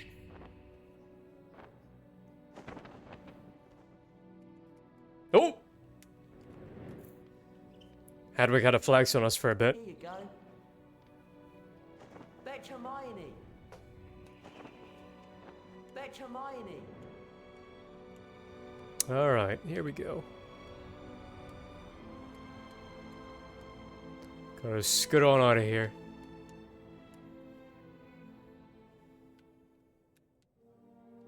That is nice music. And cool that you can just, like, whiz by here. Right, Harry, shut up. I'm trying to praise the game, but the game's biggest problem just keeps on flying in my I face. think someone's coming. Hermione? What on earth did you come down here for, Harry? You should still be in the hospital wing. Long story. One that involves Malfoy and Polyjuice Potion. Oh, hey, Shotan. How you doing? Well, let's hurry up and get out of here. I was considering playing the Oblivion remake today, but the people decided and they wanted me to keep on going with Harry Potter. But how are you doing? And by the, yeah, like I said, this will be the last Harry Potter game that we do before Hogwarts Legacy. And then we'll do Hogwarts Legacy, and I'll be back to Dance Souls and Command and Conquer and a whole bunch of other things. And maybe some new stuff as well. We've got to get to that switch. Depending on how I'm feeling.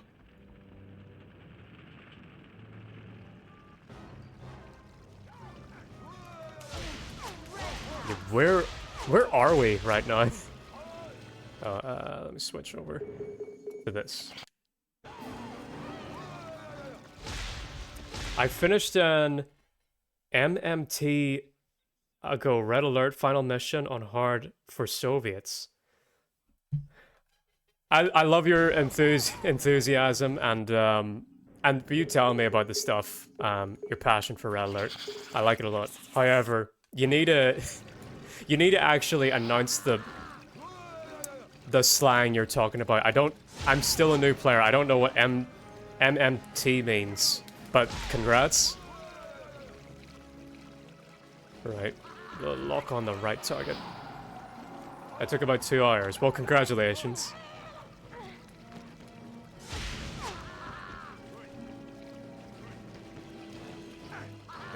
Oh man. By the way, we made it as a mod today, so well, we can't right now, but we should be able to take out bots going forward. Oh, that's kind of cool. There's actually water physics tied to those fountains.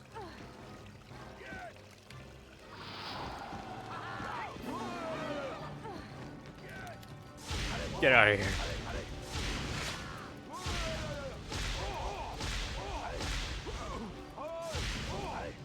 So, Shosan, I know you kind of started following me for Red Alert, but what exactly do you want to see from me whenever it comes to Red Alert? Like, how entertaining is it going to be for, like, a brand new player? Like, I just feel like... I love that face. So satisfied with yourself. How entertaining is that going to be to watch a new guy, like, fumble with Red Alert?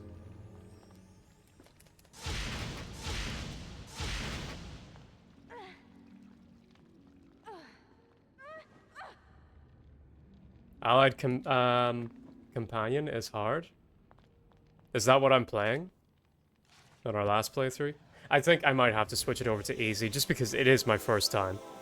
And if we switch it over to easy, I'll install that mod pack you suggested. Just sort of like... Okay, if I'm playing on easy anyway, I'll, for the Soviets, it's not so hard. Alright.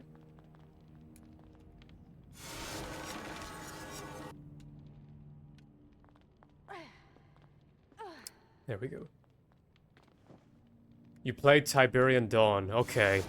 So that's neither of the factions. Okay. That you're talking about. Alright. So I've got a lot of Command and Conquer to play, it seems. I've got a lot to learn. But I'm trying my best. And I've also got Age of Empires 2 to do. And learn to get good at that. And just all my other projects that I want to do. So much to do, so little time. Because I can really only get about 2 streams a week. Although I'm trying to change that.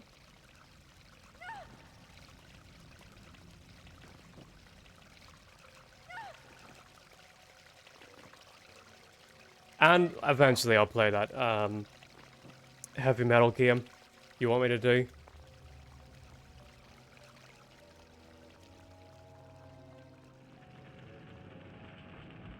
I don't need to worry about these fireballs, really. Yeah, not worth going in the menu for. Oh yeah, I can get the boys back. If I go back here. Yeah, I like 4 too. Well, I'm glad. Did you find anything? Brilliant! Can he reach that switch and get us out of here? Climb up. Nope. I wanna... There we go. Thanks, Hermione. You really saved us. Yeah, nice one. I hope this means we can all get out of here now. What about you, Harry? No praise for me? I guess you're tired and still wounded in your PJs. Oh, wait, I need Ron. Who's currently, like, draining health at a rapid pace.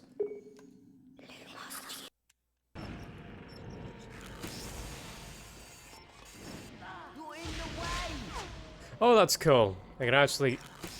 The other 2 will kill these things. As they work on this. Oh, there's Wiggenweld potions in here. In these containers.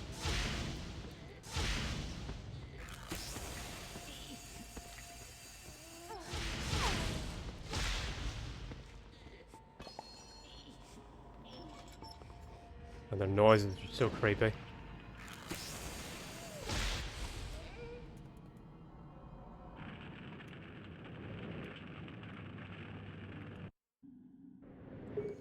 Get Hermione back on her feet. Thanks for that. Because we'll need her. This is kind of like her mission here. Excellent.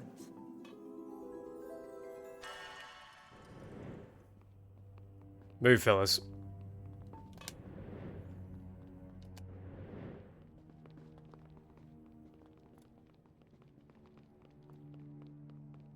Alright. What are those things?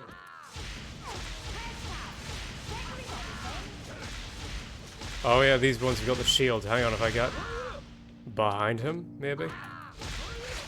Yeah, there we go. Now, there is a way to deal with those shields, but we don't have it yet. No, I think we're about to get a stealth section? Yeah.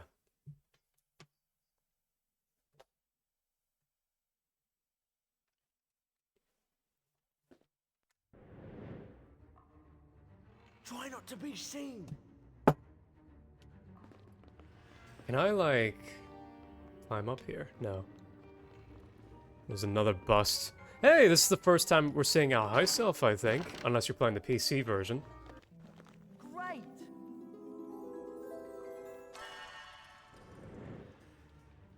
Because of the music in FAC 2.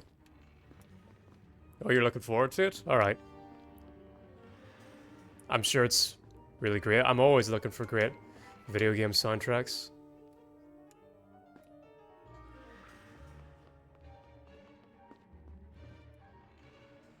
Oh, shit. Alright, get away from you. Oh, I need Hermione. Whoops.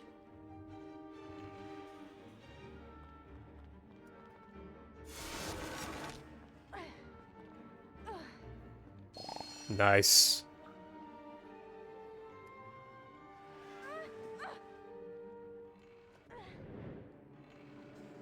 Whoa! Where'd she go? Alright, we'll just do this the old-fashioned way. We get through that door, then we can switch back to Harry. And stealth it like that. Yeah, here we go.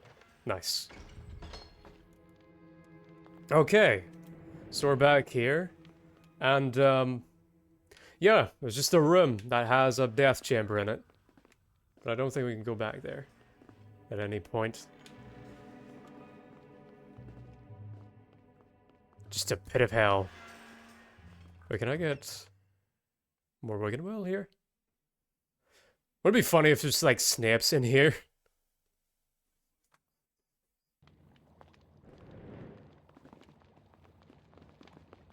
No. Damn it. Oh, we got another unique chalkboard.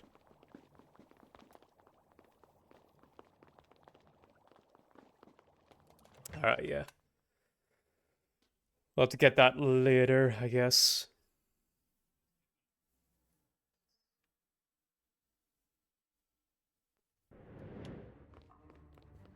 Tell you what, we'll stay here. You go on. Thanks, Ron. You know what? No. I'm gonna have you lead for a bit. How about that, Ron?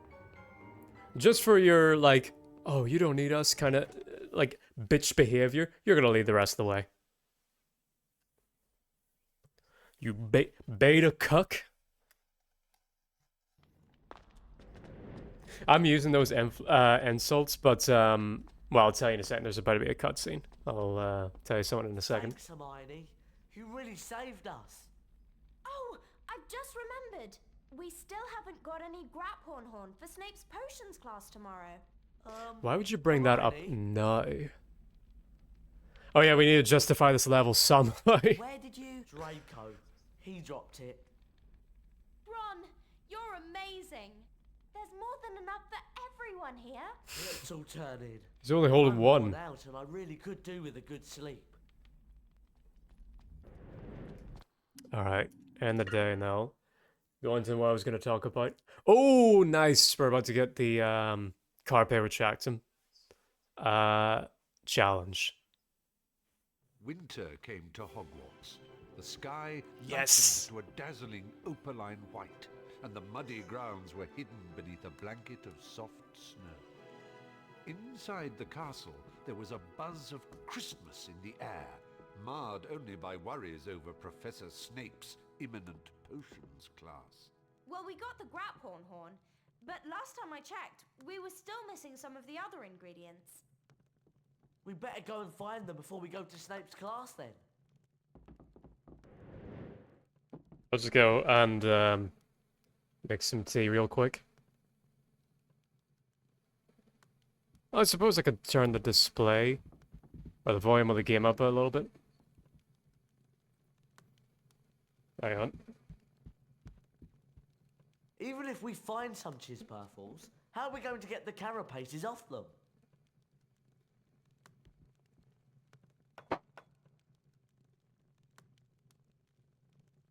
We'll find a way, Ron.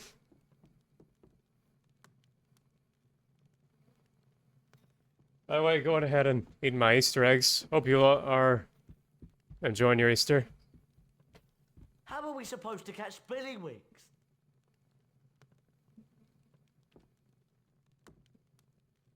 I need to... Oh, actually, let me save real quick. We haven't done that yet. Whoops. That would have been annoying, having to go and do all that again.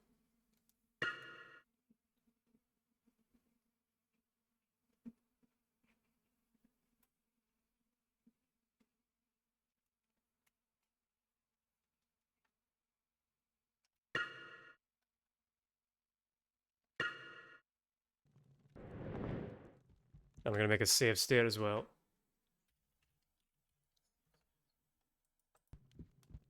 Nice. All right. Good.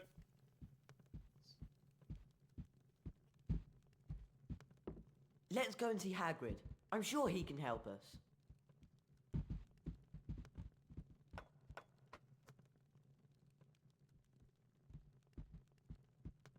All right, they're not going to shut up until I start exploring.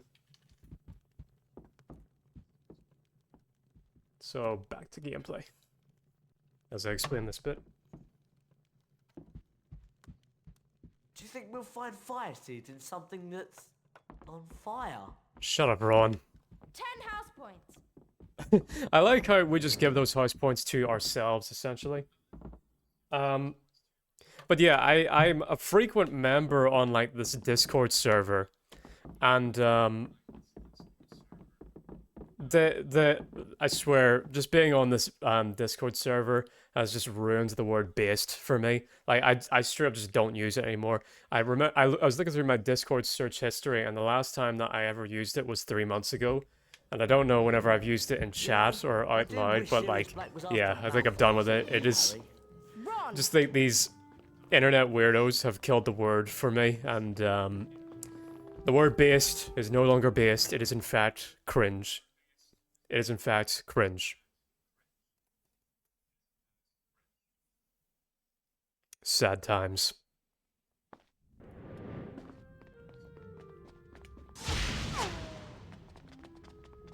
Now we still got all these logs. Like, you don't... That's one problem with this game. You're not really incentivized to explore until the end of the game, basically. Because, if you try to go off the beaten path, Hermione and Ron are just going to berate you to get back onto the main story. Which is annoying.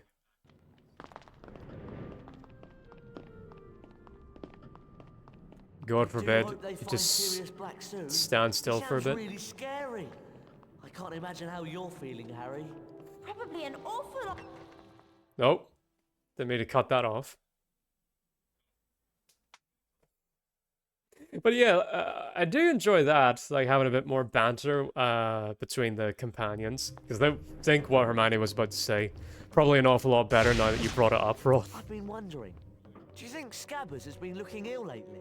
No offense, Ron, but Scabbers didn't look that healthy to begin with. Maybe I should change his diet or something. You could try, but I can't see it's going to do much for him, to be honest. Yeah, this is one of those moments where Hermione was being a bit unreasonable. Like, yeah, it's crazy that she bought a cat whenever her best friend has a pet rat. Okay, I'm gonna have them equip their actual spells. Yeah, okay, good.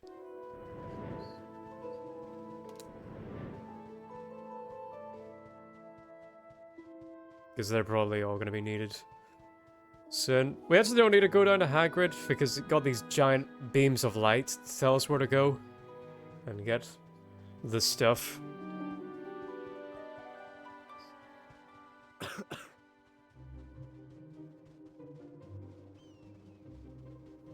Yeah, these things. Aren't those Chispurfles under those bushes? How do you think we get them out of there? I think you use light. Also, these aren't bushes, they're, very clearly trees, Ron.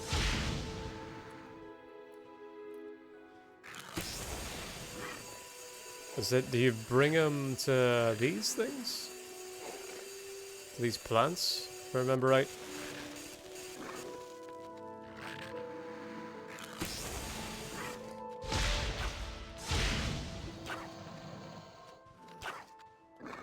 Wait, hang on, what do I need to do for these guys again? I've forgotten.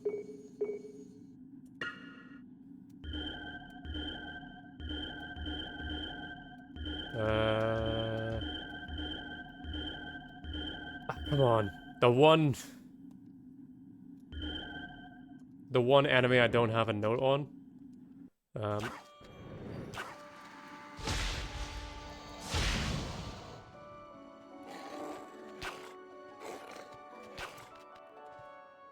Let's bring him to this kind of active looking one.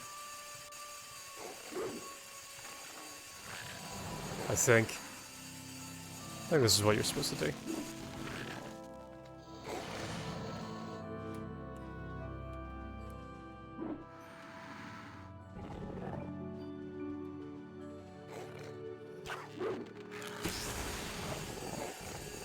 Come close to... yeah. No? Okay. Oh, wait, yeah. Get him to eat this stuff. A cheese purple carapace. Nice. You bring him to Snare from Cameo over here.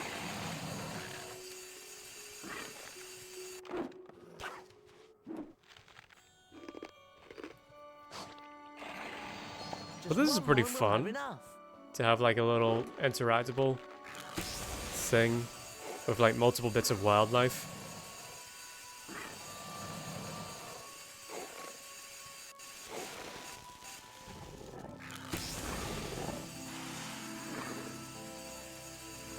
Alright, you've woken up.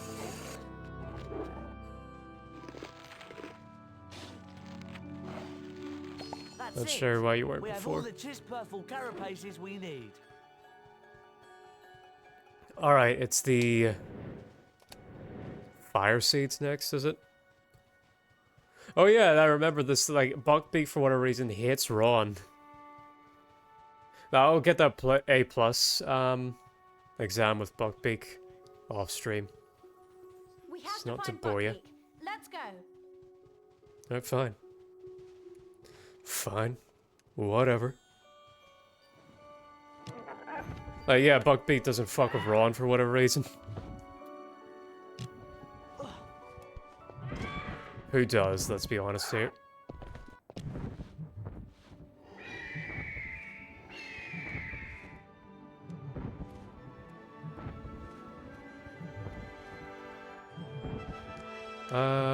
Oh yeah, we need to snatch these guys out of the sky, I think.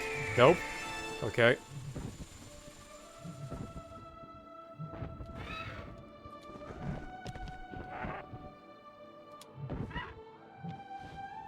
There, I think. That'll do it.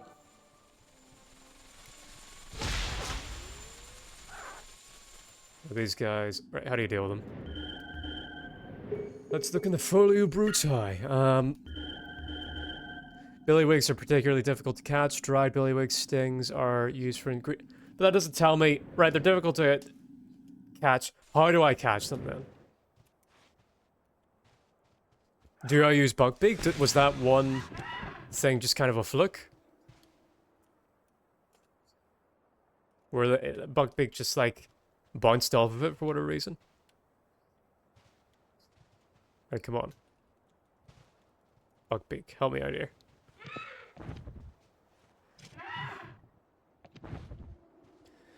And the time that it's taken me to fuck around and get on this bird, the other two have like caught up with me on foot.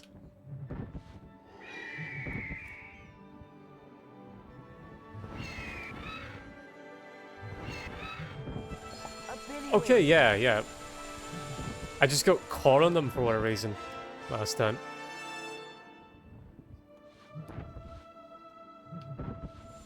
Just one more and we'll have enough. Alright, that's it, your turn. That's it. We have all the billywigs we need. Now for fire seeds. Where do you go to get them? Here, alright. Now we're really flying off. Saying fuck off to the other sea. Find your own way, dickheads. But even that, this is a completely different art style, but the layout is still kind of the same. Oh no, we need Hermione, don't we? Then I've just left her behind. Damn it. They're way over there. I need to find them wherever they're running. And get Buckbeak to them. Because they will run to my direction, but obviously I'm a lot faster on Buckbeak. Right, they gotta be close by here.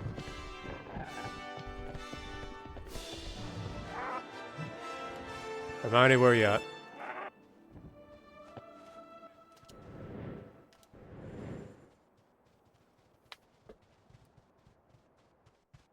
Go on, girl.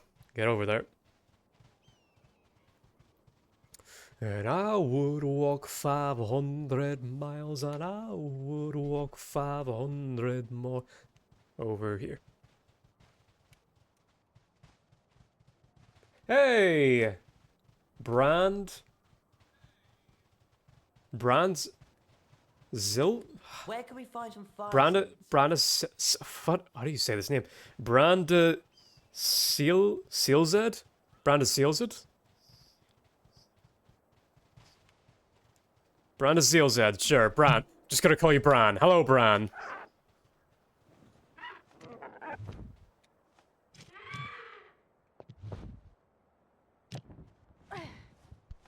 Shall we go and see Hagrid? Yeah, Brad, okay. Hello, Brad. Yeah, why don't you just call yourself Brad and it's brand and a whole bunch of other stuff attached to it.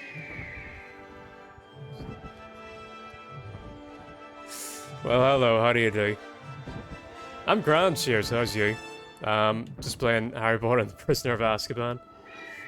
On my completely legitimate copy of this. Fetching back and getting Hermione. So we can get the potion ingredients sorted. No, come on. You familiar with this game at all? What sparked you to... This is where we can get fire seeds. Let's go and give this a gander.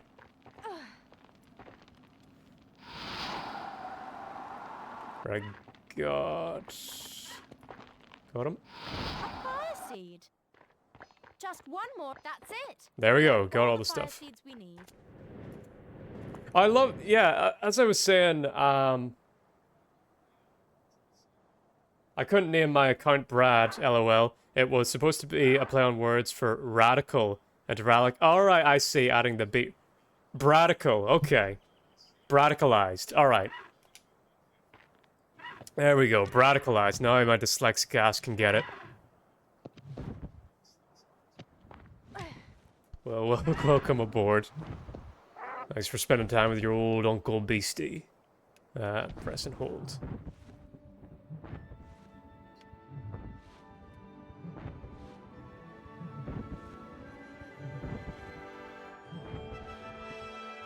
I'm enjoying, like, learning all the little quirks of everyone who like watches me.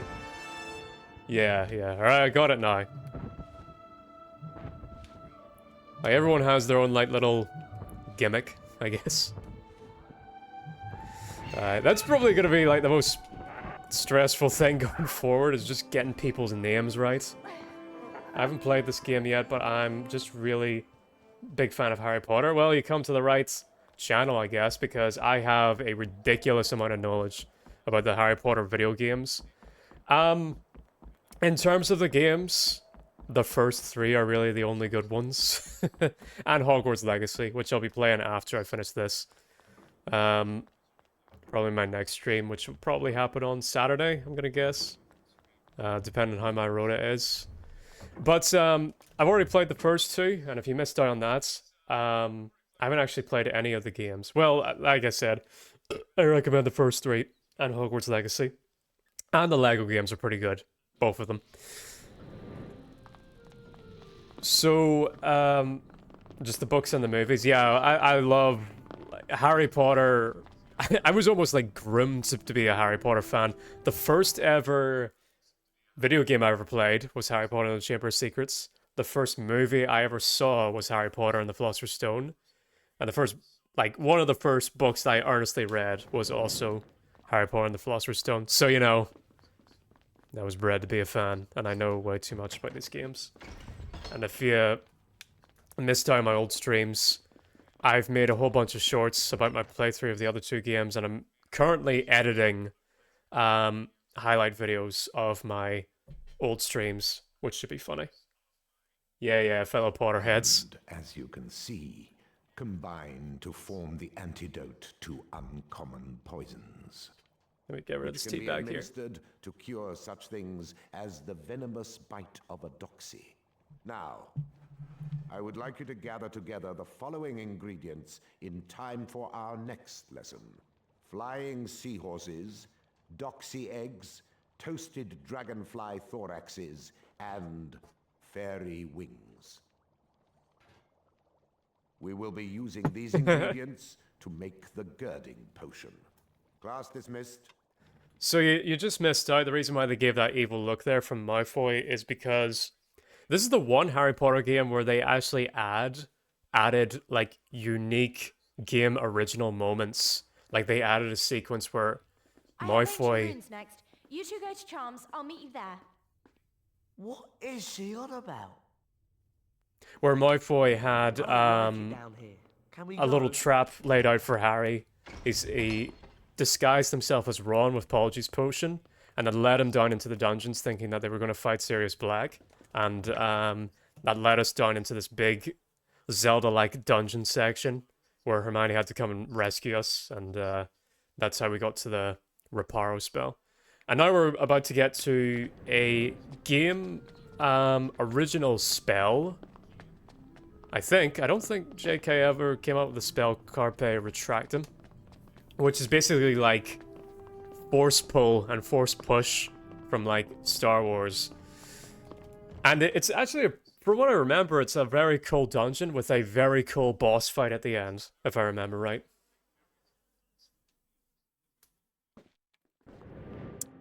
But yeah, I've always been a big Potterhead.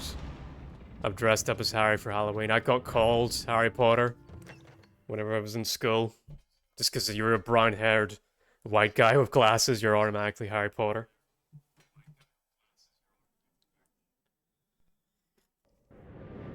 How's the audio, by the way? If we're having any problems, let me know. Oh yeah, we got more unique camera angles over here. And this very cool mechanic. Dang, pretty good lore. Yeah, there's actually... I'm gonna highlight this. Now the audio is good. Good. I'm gonna highlight this in my YouTube channel. Where there's actually a really great bit of world building in this game. I'll tell you after this cutscene. It allows you to seize and pull objects within your direct line of sight towards you. Sorry. Miss Granger, would you be so kind as to bring Harry and Ron to the front with you? You're late, so you get to die first. The Carpe Retractum spellbook.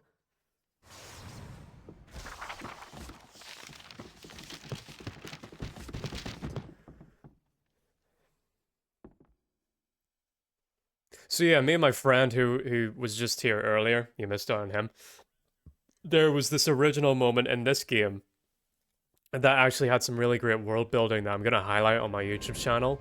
Of we get to explore the Muggle Studies room, and it's this really cool museum level that genuinely looks like something J.K. Rowling would have come up with. It's a great design. Yeah, I had one question, if you don't mind me asking. Sure, ask away. Absolutely, ask whatever you like.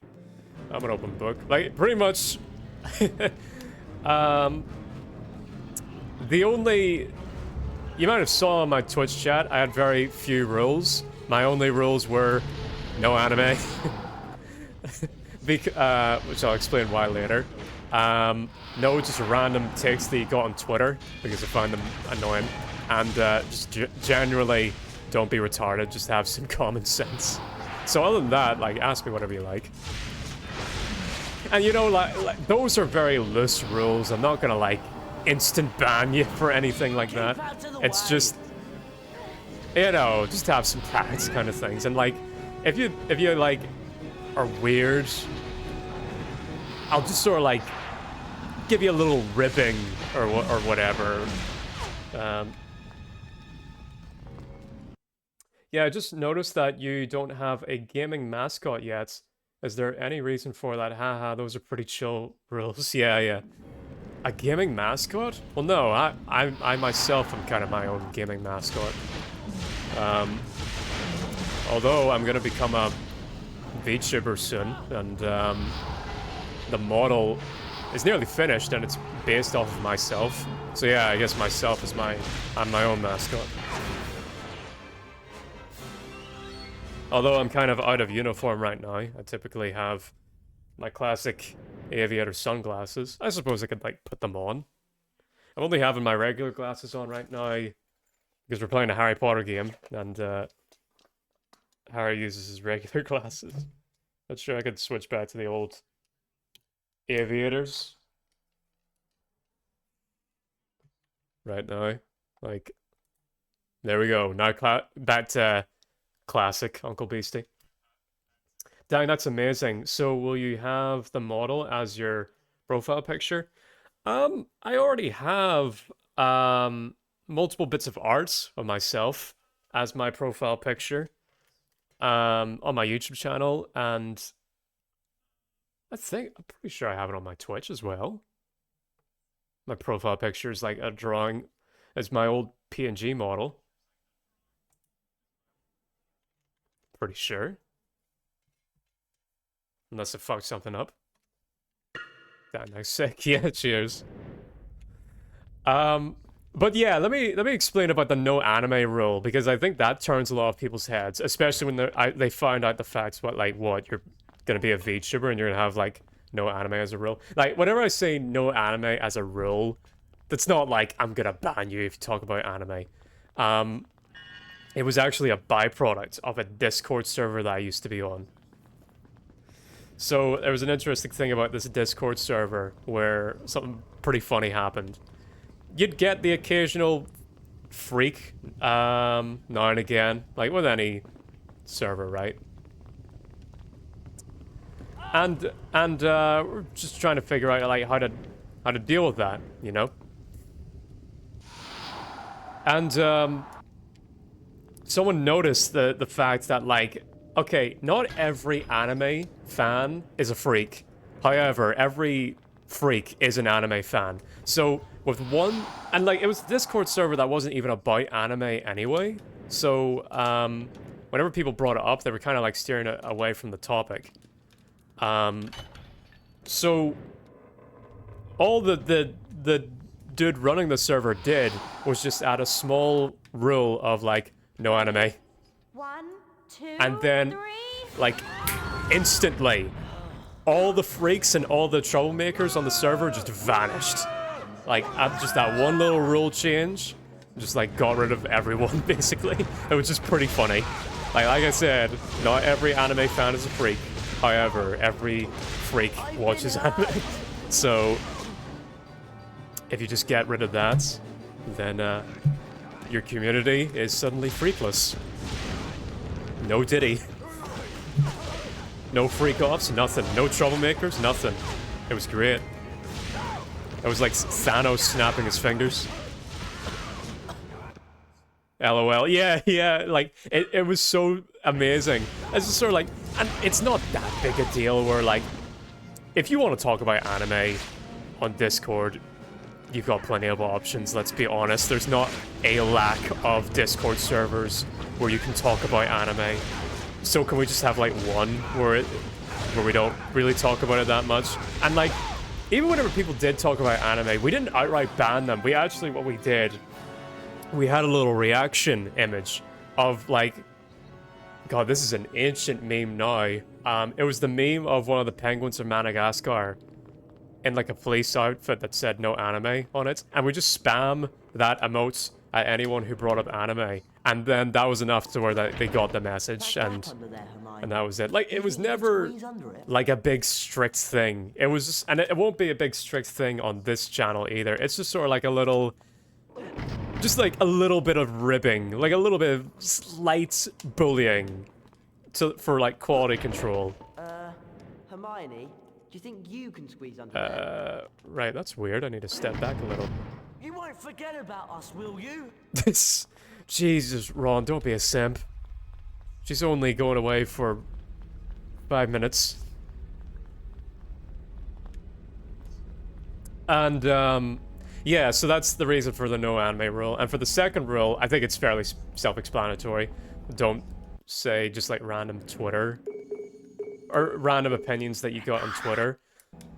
I do a lot of, like, I guess analysis stuff on my streams where I talk about, like, different subjects, and I try to have like a unique opinion on it, and try and say something or bring up some trivia that hopefully you've never heard before and you might find interesting.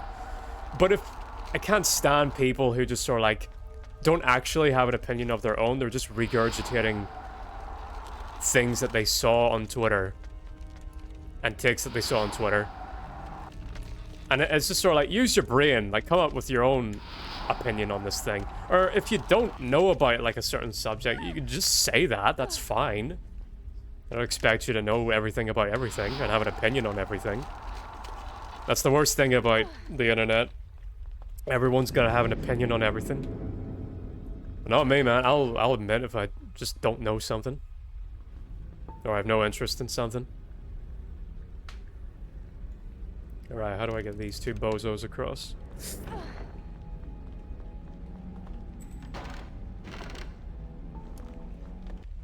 Yeah. Nice.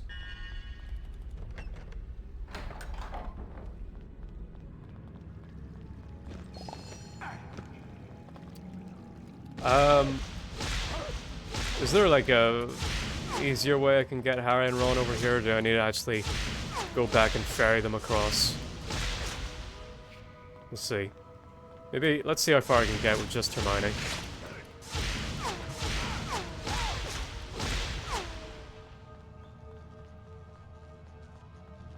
But yeah, if you want to see me... Huh, okay. I guess I do need the boys. Alright, let's go get them. If you want to see more examples of, like, me and my, like, analysis stuff, particularly... I'm gonna assume Bradical. You a fan of Game of Thrones or A Song of Ice and Fire? Because I talk about that quite extensively on my YouTube channel if you want to check that out. And even if you don't, I think what I said on there about A Song of Ice and Fire is pretty interesting, even if you're not a huge fan.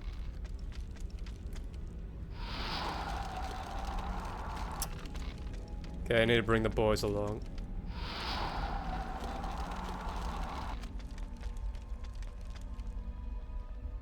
And then the final rule is just don't be retarded, which I think is fairly self-explanatory.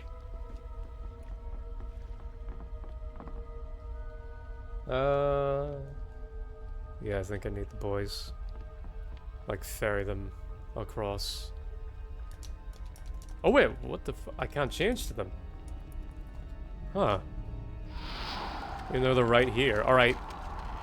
I guess... it is Hermione that I need?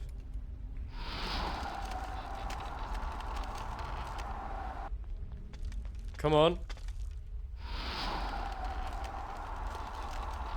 Follow me across, fellas. Over here, Harry! Right. Over here, Harry! No, I can't bring him across.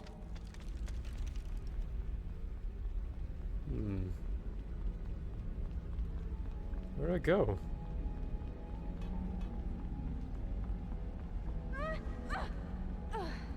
Unless I repair this. I thought I tried that earlier.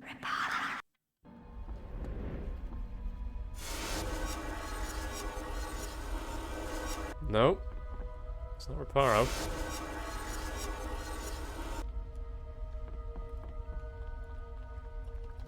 And it's not switching to the boys. I guess it is something over here.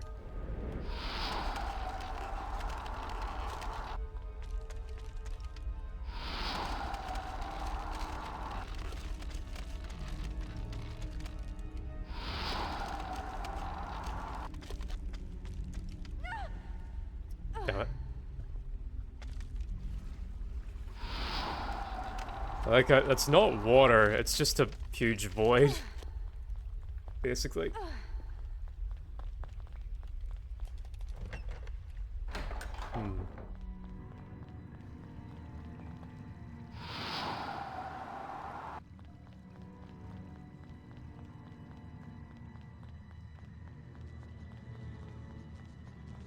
Alright, I am completely lost.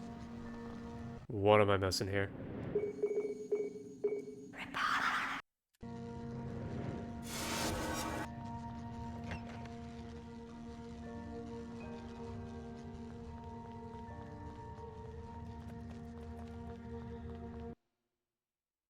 I swear I should have the ability to just switch back to the other characters. Because they're right here. I feel like I need them for something. Or like a door should be open or something. Whoops. Oh.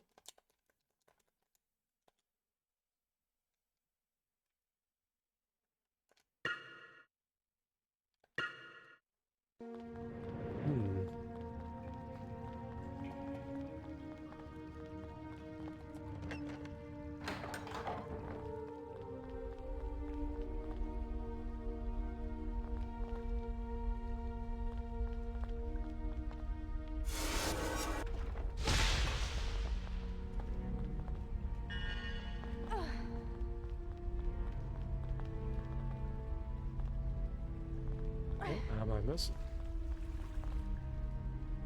Unless, do I go just down there and then I can repair that stuff?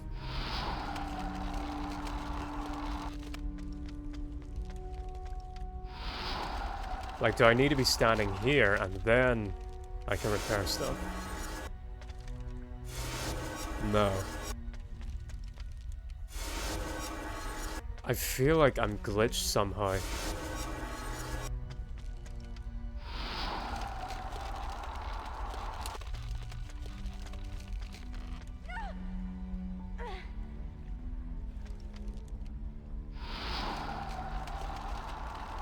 If all else fails, I'll just Google what I'm missing.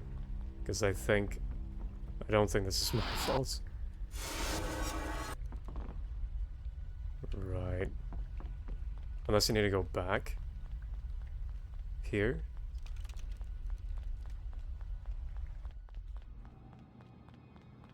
No. Right. Fuck it, I'm looking it up. Because I don't think it's that entertaining for you lot to just watch me dick around.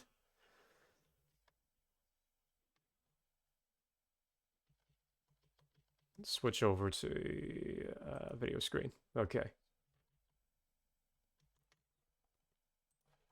Google it. I'm Googling it.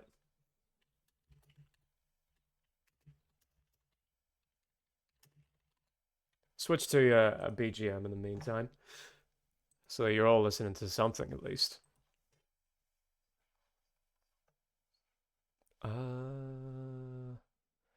Get the music going. Get the tunes. There we are.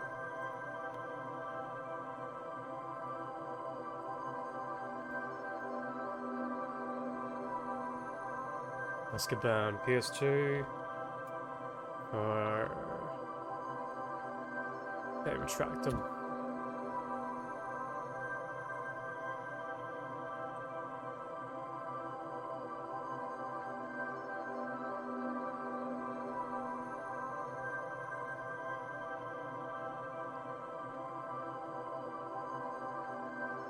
What the?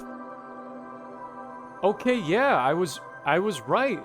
Yeah, I'm supposed to go through that door, but it's not working for some reason. It's just...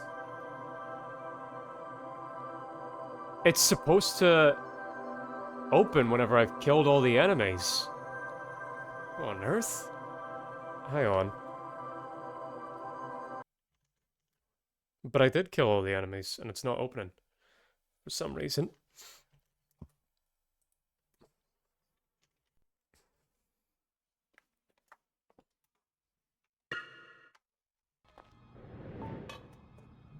Run! Alright. Let me see. Alright. I'm gonna cheat a little bit, as you're able to see. Ignore this for a little bit while I figure out the problem.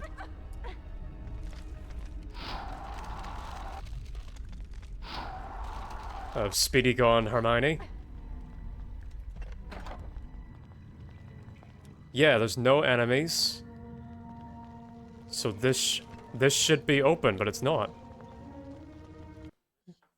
Okay, let me try reloading.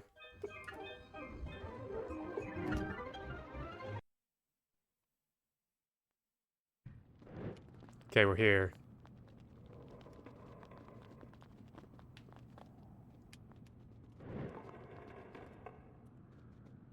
Hermione, can you squeeze under the door? You won't forget about us, will you? Yep, alright.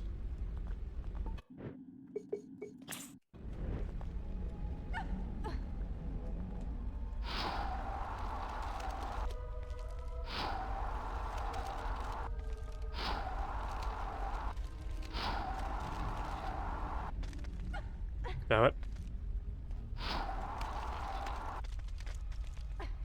There we are.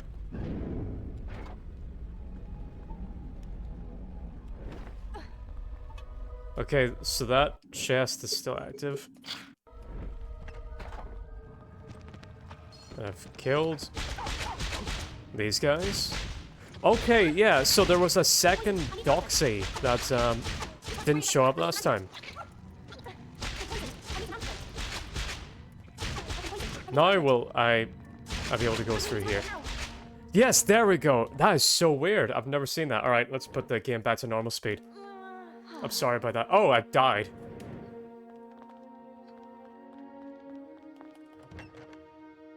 That is so weird. Okay.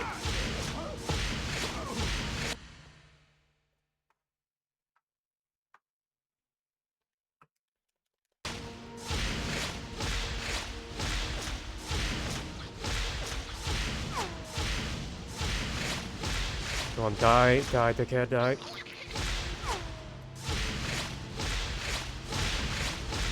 Alright, watch out for that glitch if you're ever playing this, Radical. Where sometimes a Doxy won't spawn, and then, that door won't open. Oh, come on now, open this time. Don't you dare. Thank God, okay. Now we can progress.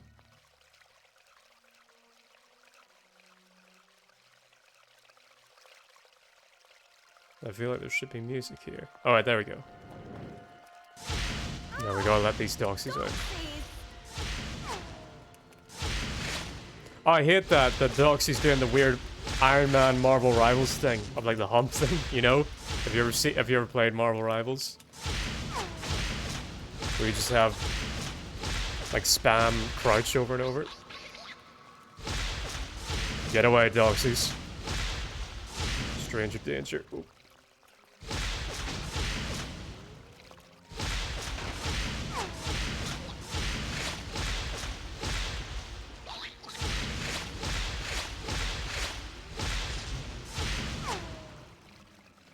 No, Diddy, get away. Alright. Switch back to this.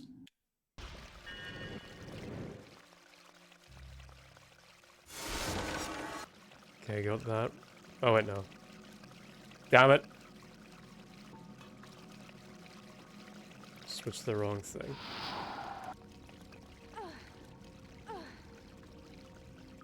Let's just get these on the go. Unless I need Ron. Yeah. Probably do.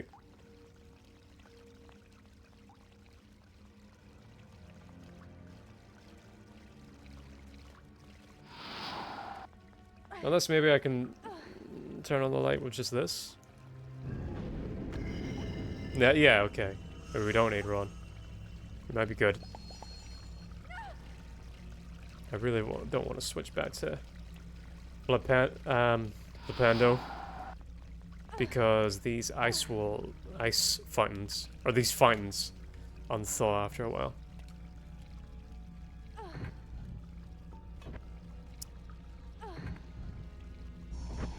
Okay, this should be enough.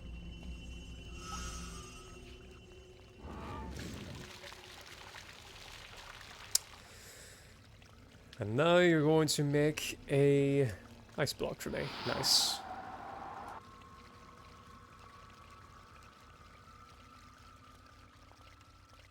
Okay, I see how we do this.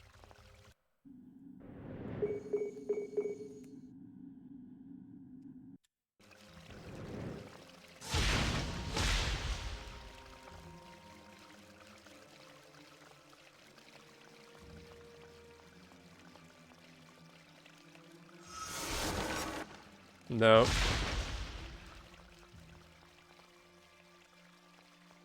I need to...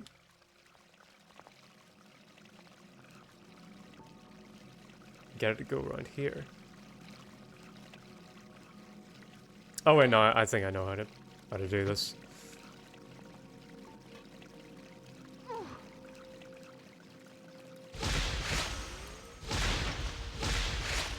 Open this, and then repair that. Send that that way. And repair that one. And then destroy this. And send the ice block back the way it came. Got it. Easy peasy.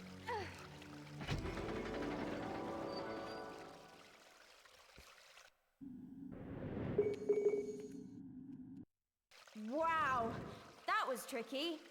Not really, Hermione. I need to help Harry and Ron. Calm down, love. You ain't that special. Alright, more combat. I do miss having a third spell slot. Come very handy in this game in particular. Like, whenever the boys aren't around, I should be able, or companions aren't around, I should be able to bind it to the circle button, or better yet, the useless D-pad. It's weird there's no music in this environment. Oh, as I say that.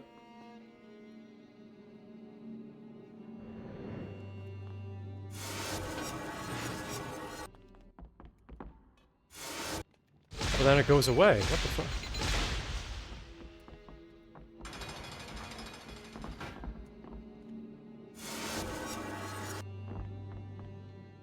Oh! That. Whoa!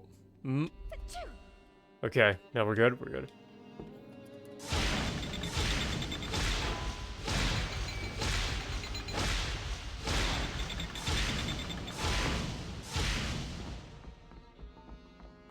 Get across here, and I think this button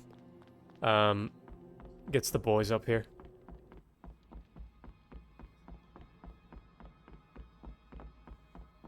Yeah, every now and then it switches over to, like, the old nighttime music from the first and second game.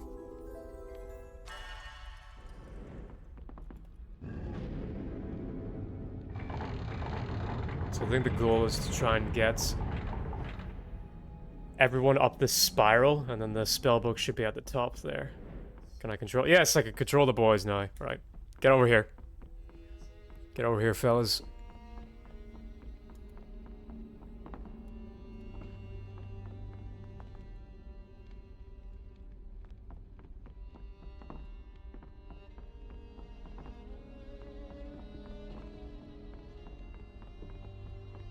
Is there a button a little bit ago?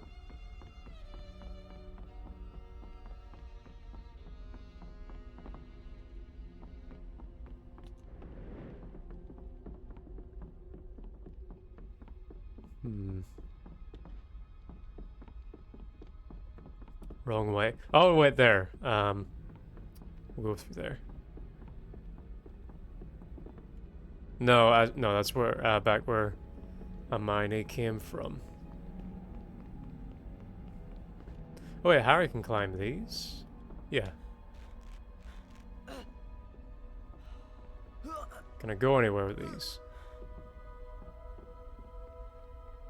Might be.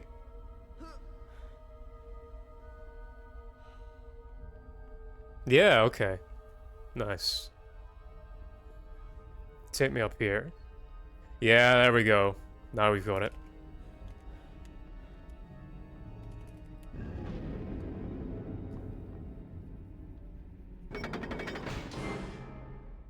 Oh shit. Trapped Harry in that little spot. Uh-oh. What's this? Okay, right. Game was stuck for a little bit.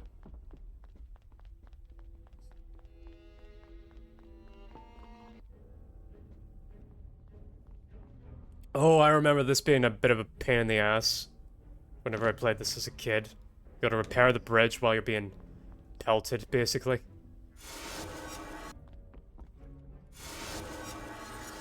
I think it's better to just re-aim it rather than try and fight back. Damn it. Ron, help out.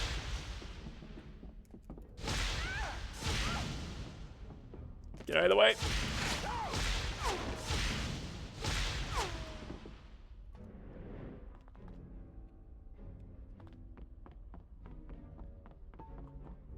Get across.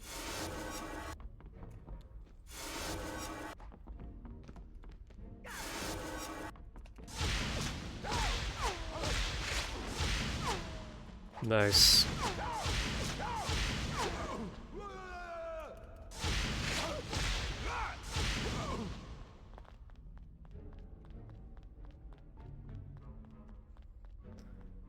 Okay, from what I'm recalling, this might be the worst out of the dungeons, but it's still pretty good, cool, with its own, like, unique aesthetic. It's probably the trickiest with the puzzles as well. Ah, gotta switch to Ron. These boyos. Oh. I say, come here. Quit running away. And the depth perception between Ron and... This guy is going on a marathon. Right, come here. Between Ron and the light is pretty dramatic. Right, where's the other one? Okay, gotta go to sleep. Well, good night, Shonen. Thanks for dropping by.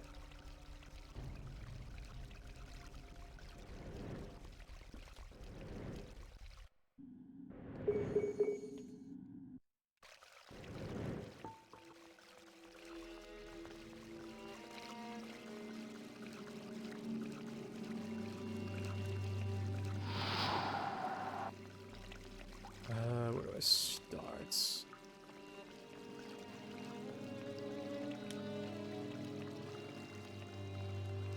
On this. Don't need to go up there. Start this staircase, I think.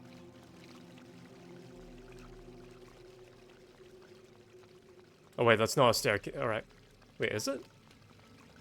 No, but it will be. Alright. Start with this and then send Ron up there.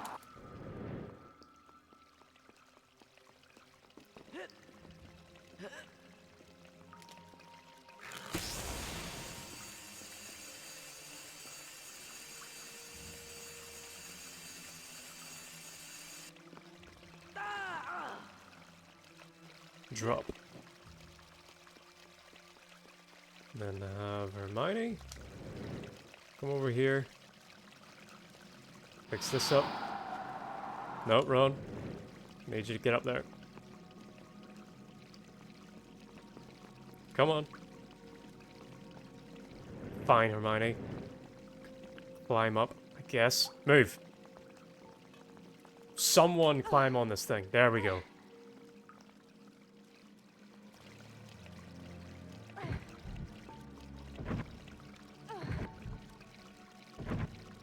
There we are.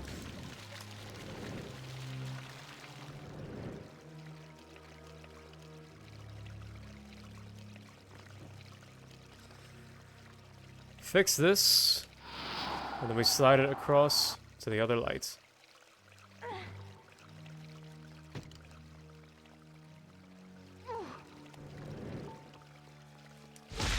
Let me just collect these beans, or wagon wells, real quick.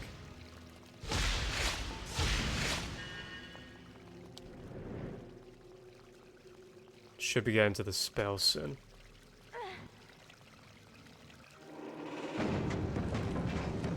It is lucky that, like, a light doesn't have to keep on shining on that eye. We can just have it like that. consequence 3, just like a little glance is all it takes. That's nice.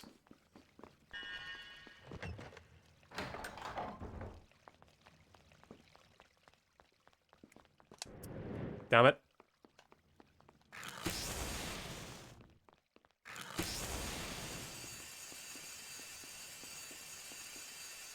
Move out of the way! Damn it, well. I don't know. This game's very bipolar with the music. Even now we just have weird dead silence for a bit. There.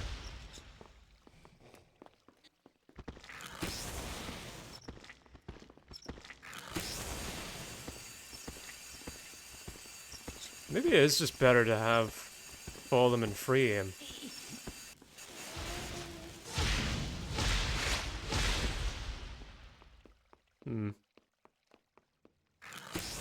Because Ron will actually, yeah, shine the light like that.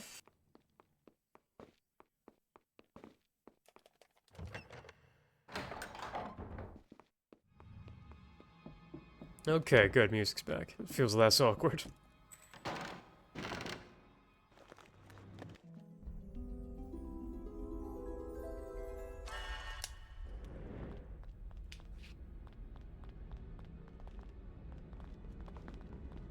I wonder, is there a unique camera here? No. At least not yet.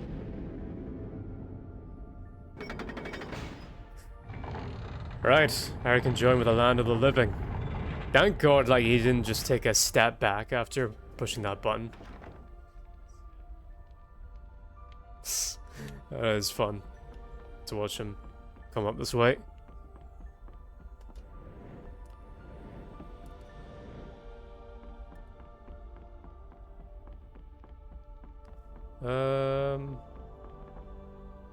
No, we don't have the spell yet. Oh, that's where we're supposed to go. Okay.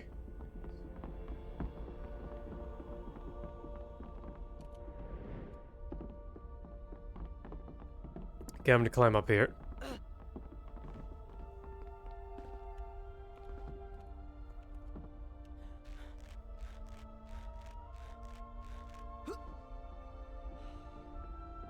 Oh, I love this song. What? Oh! Did I just tag that?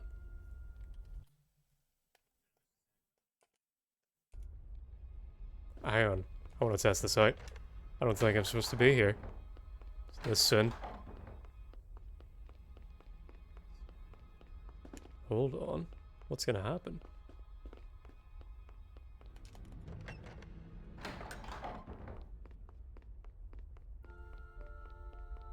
Oh, I love this song.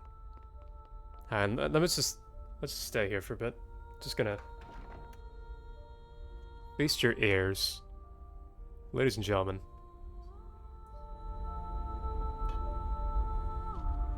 Jeremy's Soul.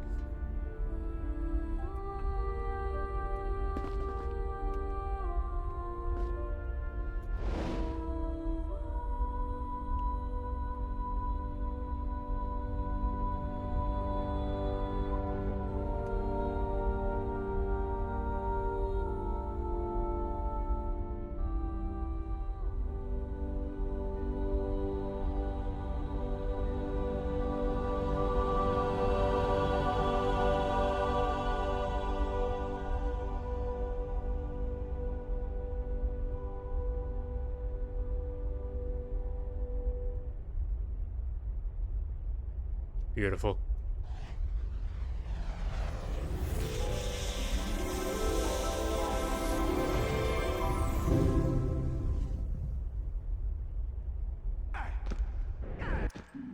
Alright. This is a pretty cool spell, especially for the upcoming dungeon. Oh yeah. Use it to take out shield suit. Even like, that would be worth taking this away actually.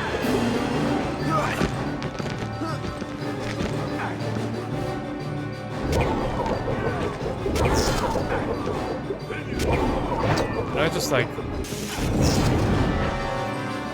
drag myself over there. Okay. Yeah. Wait, this is fun. Okay. Oop. Alright, for your speedy Gonzalez.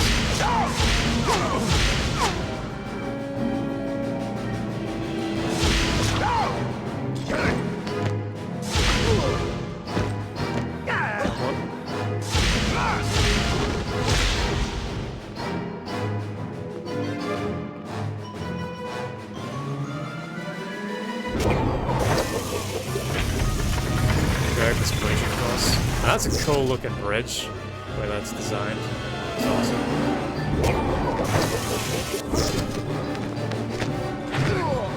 Weirdly takes a lot to get these shields off. The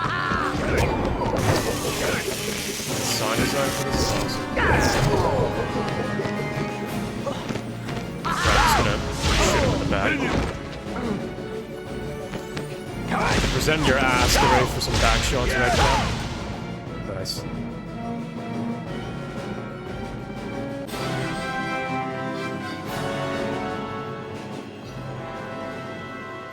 Although it looks like I was able to... There's like a little speedrun strat there for you.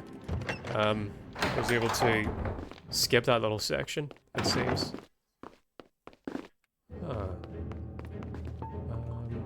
Can I get through here?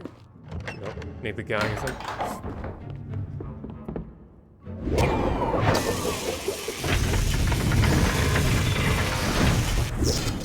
Okay, now are they demanding that I, Whoops. That I climb up there and shoot that thing? Oh, that's so...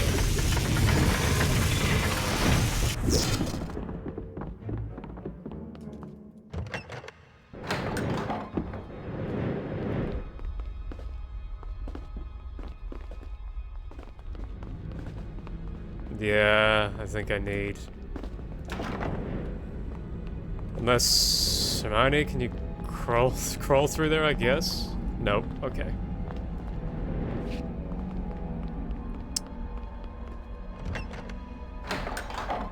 We'll get Harry to open this up.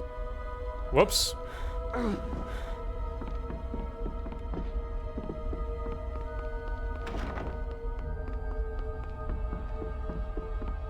Up to this platform.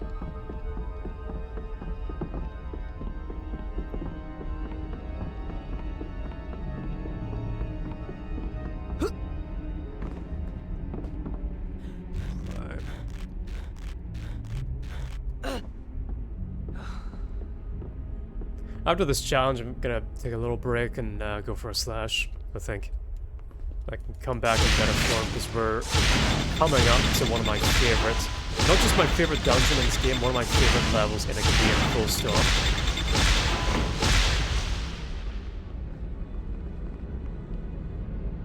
That's so cool. Oh boy! Right, back up here. Did that open this up? No. Okay, what did that do? It opened this up. Yeah, we're up here now.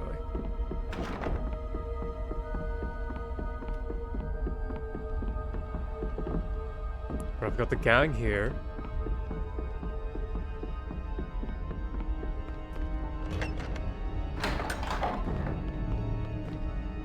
How do I get over there?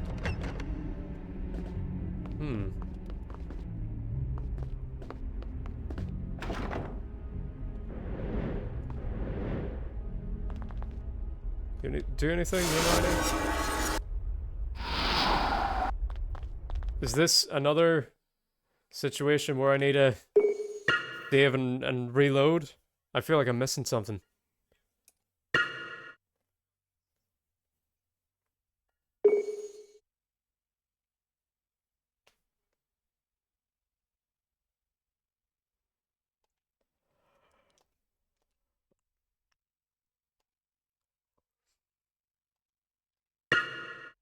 No, whoops. I don't know why I'd spend so much time on this menu. It's so slow. Right. How do you get through there? Harry. my boy.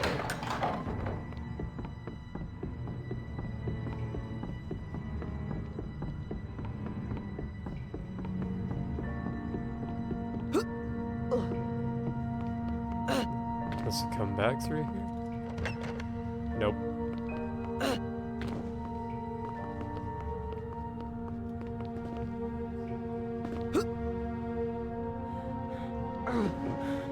Hang on, let me,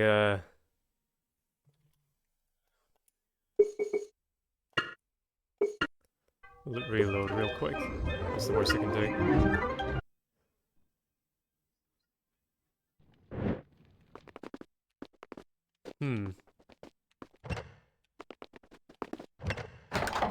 No, this seems right.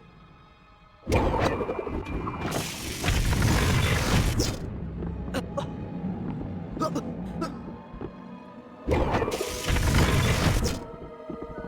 got everyone here. Unless, am I supposed to use the old Weasley touch on it? On this? Is that what we're missing here? Come on in. No. What's going on? Alright, fuck it. Googling it.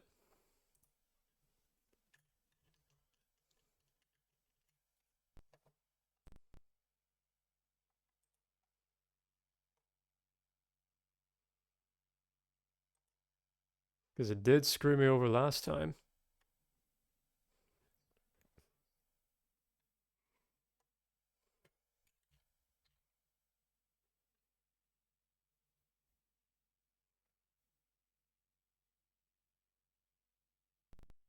Oh, okay. Carpe retractum opens this little latch, even though it doesn't have, like, this symbol. Okay, there was no indication that that's what I was supposed to do. But oh well, we'll accept it. Yeah. Oh, toggle back to normal. Yeah, so okay, I can open this like that, and then Hermione, I guess, can crawl in there and let the boys in. All right.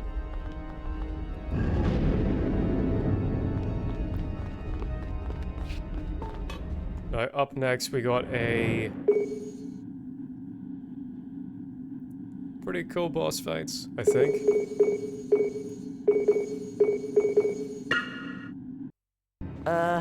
Hermione, do you think you can squeeze under there? Can I give this to Harry? Yeah. Okay, good stuff. Alright then, ready to go. I think it's boss fight time. No! This little Legion section. Where we're not facing the enemies for some reason. Oh wow, they dropped their weapons quick.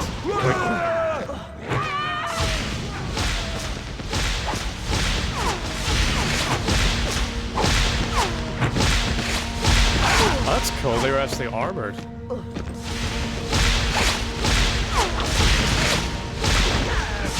Yeah, it is fast. You can just kill them normally.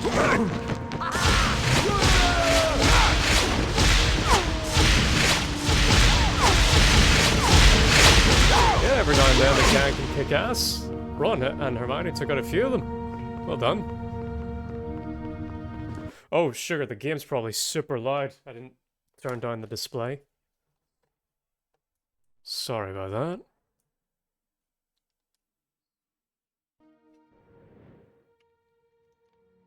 Alright, I don't think we missed out on anything that particular.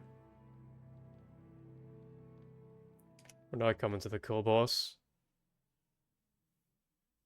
Yeah, here we go. This is fun. Hang on.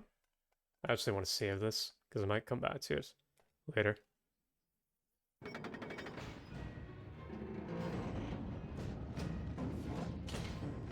Look at this cutscene. This is so cool. Wait, why is it not showing?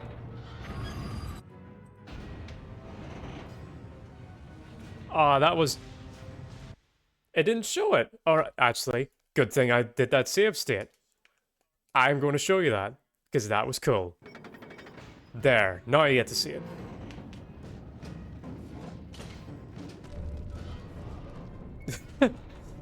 This is a straight up Dark Souls boss that you're about to see here.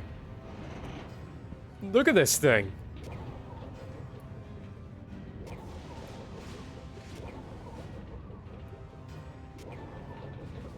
Alright, oh no, I need to wait for it to stop, I think. But I can't lock onto it. There we go. Yeah, these things. These are wild, these guys.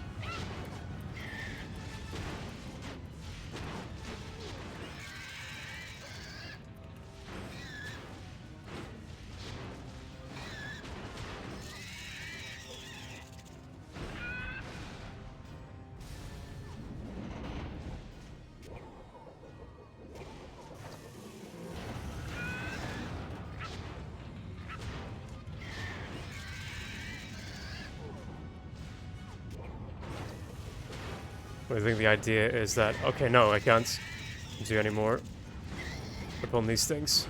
You just gotta wait for it to roar, basically. Leapfrog dudes. Damn it. And do it in a way that doesn't, fuck,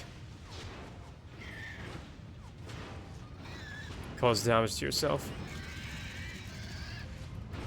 There. Then come back to the middle.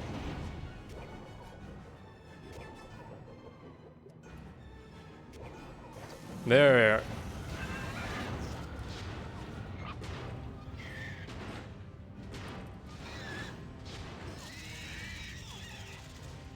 Damn it. Couldn't get it.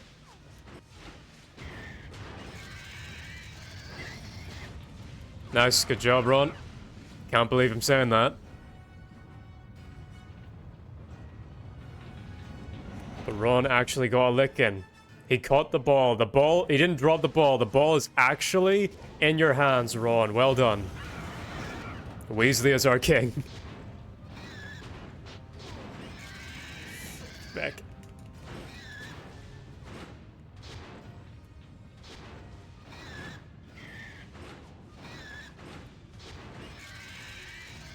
Nice. Got a bit of time, and now watch this. This is crazy, what you're about to see here. Hang on. What's it doing now? This is straight up some Dark Souls shit right here. And the animation's awesome.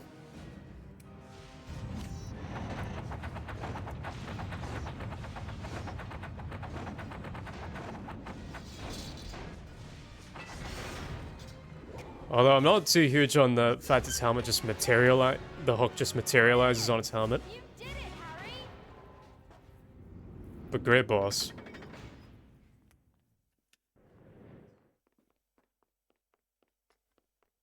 Let's get out of here.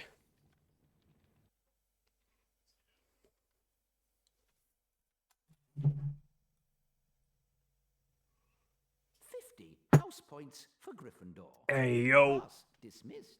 We could go looking for potions ingredients. That new spell might come in handy. But then again, we could all turn in.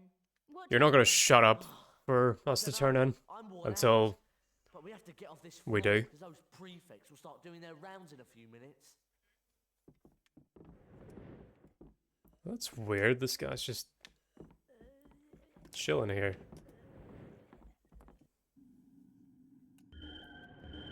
And anything we can collect here.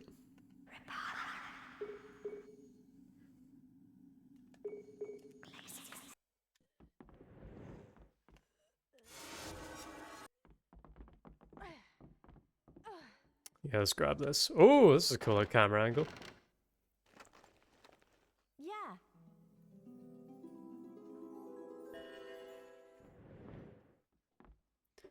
Right, I'm gonna take a slash real quick. I'll be back.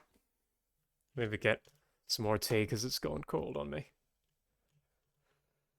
I'll be right back.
So now I actually, thinking about it a bit more, I think I might have to cut it for today because I've just realized that I have to get in early tomorrow, and it's getting close to midnight. It's nearly half 11 for me right now, so I think I'll call it a day here. And before I go, I'll leave you some good works from the good book. Jeremiah chapter 4. If thou wilt return, O Israel, saith the Lord, return to me. If thou wilt take away thy stumbling blocks out of my sight, thou shalt not be moved. And thou shalt swear as the Lord layeth, in truth and in judgment and in justice, and the Gentiles shall bless him and shall praise him. For thus saith the Lord to be the men of Judah and Jerusalem, break up anew your fallow ground, and sow not upon thorns. Be circumcised to the Lord, and take away the foreskin of your hearts, ye men of Judah, and ye inhabitants of Jerusalem, lest my indignations come forth like fire, and burn, and there be none that can quench it, because of the wickedness of your thoughts. In the name of the Father, amen. In the name of the Father, the Son, the Holy Spirit, amen. Alright? See you all next time. Thanks for hanging out with your old Uncle Beastie. And if I die before the next stream, know that I speak well of all of you in heaven. Until next time, bye-bye.